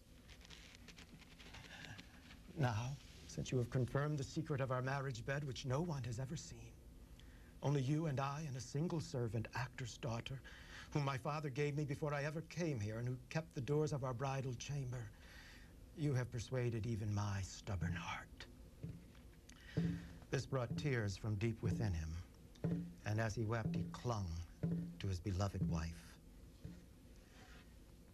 Land is a welcome sight to men swimming for their lives after Poseidon has smashed their ship in heavy seas. Only a few of them can escape and make it to shore. They come out of the gray water crusted with brine, glad to be alive and set foot on dry land. So welcome a sight was her husband to her. She would not loosen her white arms from his neck, and rose-fingered dawn would have risen on their weeping, had not Athena stepped in and held back the long night at the end of its course, and stopped gold-stitched dawn at ocean's shores from yoking the horses that bring light to men, Lampus and Phaethon, the colts of dawn. Jennifer Werner of Nashville, Tennessee, sent in this email asking what the symbolism is of the olive tree. That symbolizes the stability and fertility of their marriage, I would say. Santa Rosa, California, you're next. This is a great show. I'm much enjoying it. I wanted to raise to your panel the question of 20th century works that are basically retelling story, Odysseus. And the first one is, of course, James Joyce's Ulysses. I'm surprised that I haven't heard about that yet on this show. Actually, Mr. Hitchens did mention it earlier in the program. But I hardly got my trousers off. I mean, as Joyce would have said. I mean, I've more to say. Though it all takes place in a single day, Bloomsday, the stops and the tribulations that are faced by Bloom, who is represented as Ulysses, which is the Latin name for Odysseus, and Stephen Daedalus, who is Telemachus, and Molly, who's Penelope, are recognizable from the Odyssean narrative, if you like, from the Odyssey. And Joyce himself thought that the Odyssey was finer than Hamlet, finer than Dante, finer than anything. It was the great test he set himself, just to do something that could be mentioned in the same breath. I was going to mention it earlier, to add not just the number of translations, but the number of adaptations that have been made. Other 20th century writings? The most brilliant sequel to the Odyssey is Nikos Kazantzakis, a sequel to the Odyssey. At least that's the title in the English translation, a brilliant translation by Cumin Fryer, which begins as Tennyson's Ulysses begins, when Odysseus is back home. He's bored and restless already. He's only been there a little while. He takes off. He goes down to Sparta to see if Menelaus is ready for action. He's fat and lazy, but Helen wants to do something, and so off they go. And then begins an amazing series of adventures in which Odysseus' quest ultimately becomes a quest for his own transcendent mind. And so doing, he turns Homer's Odyssey inside out. Instead of using Naos, mind, to achieve Nostos, home, the quest now becomes the quest for mind itself. And after going through a Marxist phase, a Buddhist phase, a Christian phase in the adventures, it's 33,333 lines of Demotic Greek, longer than the Iliad and the Odyssey put together. He finally arrives near Antarctica. His last ship, the ship of death, is an iceberg, and his mind finally leaps to the peak of its holy freedom, and he cries out to all of his old comrades, and it's so beautiful. And Helen, who's 90 years old now, lying on the banks of the Eurotas River, dying, attended by her granddaughters, hears the cry of the old world restored, and she rises up, says, "Dear God, to feel the wind in my face again at the mast if only I could wreck my home once again. A beautiful piece, not well known, but again available in a brilliant Kazantzakis tells the story of going up into the mountains for a year and a half and taking only 2 books with him, the New Testament in Greek and Homer, and spending, and in fact, if you read Kazantzakis, it's never out of his mind. His autobiography, Report to Greco, is in fact structured on the same, he feels himself to be reliving the Odyssey, and in Kazantzakis' most famous book, Zorba the Greek, Zorba is always pointing out Homeric parallels to his own large living, which of course is finally going to lead to disaster. But right. Yeah.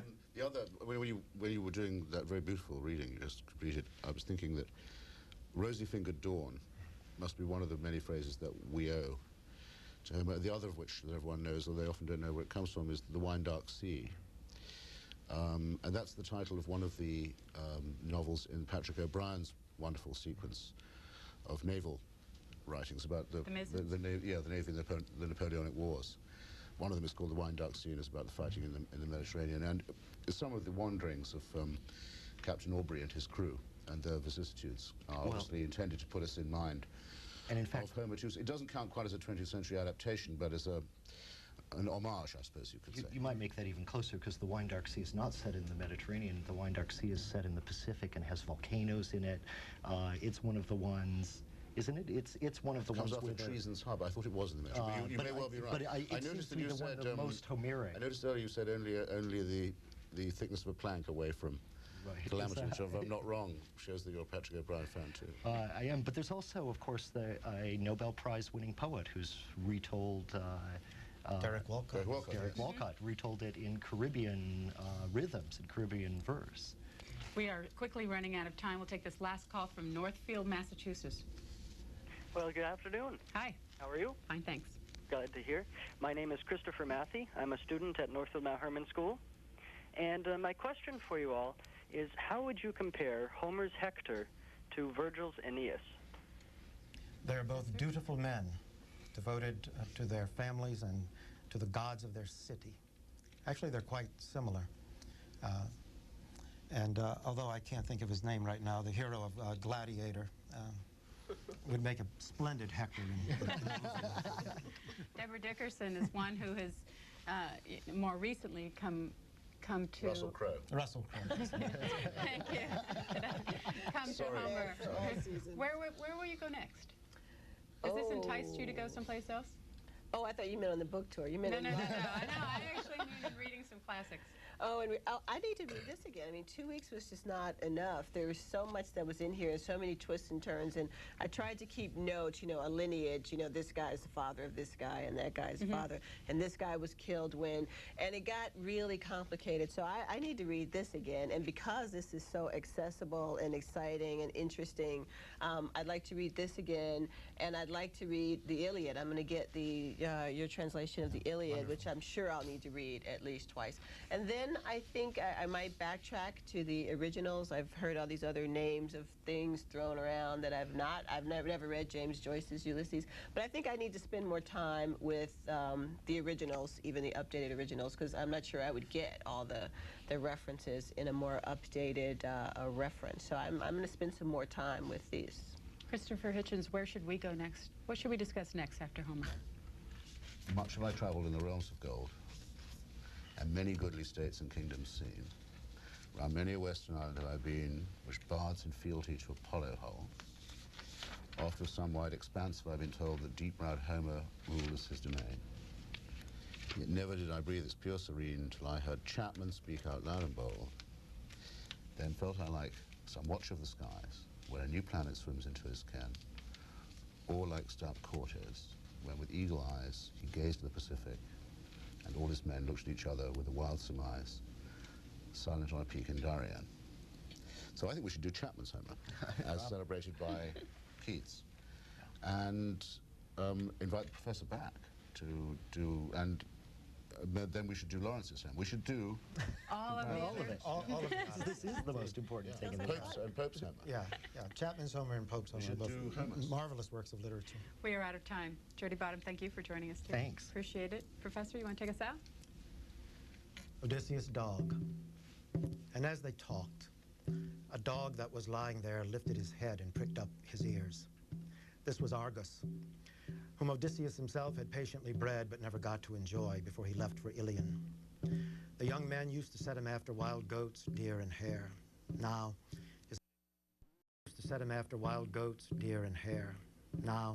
his master gone, he lay neglected in the dung of... Book TV focused on the classics this weekend with a live discussion of Homer's Odyssey. We'd like to know what you think about classics programs on Book TV and any suggestions you may have for future programs.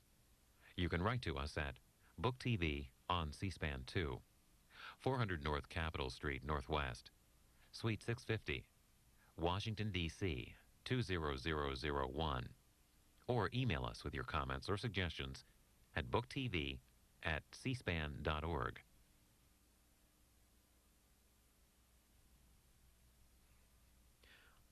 Up next, live coverage of the U.S. Senate. This afternoon, senators will vote on a continuing resolution to keep the government operating through tomorrow night. Meanwhile, party leaders in the White House are trying to work out an agreement on the Labor, Health, and Education Appropriations Bill, along with a $248 billion tax incentives package.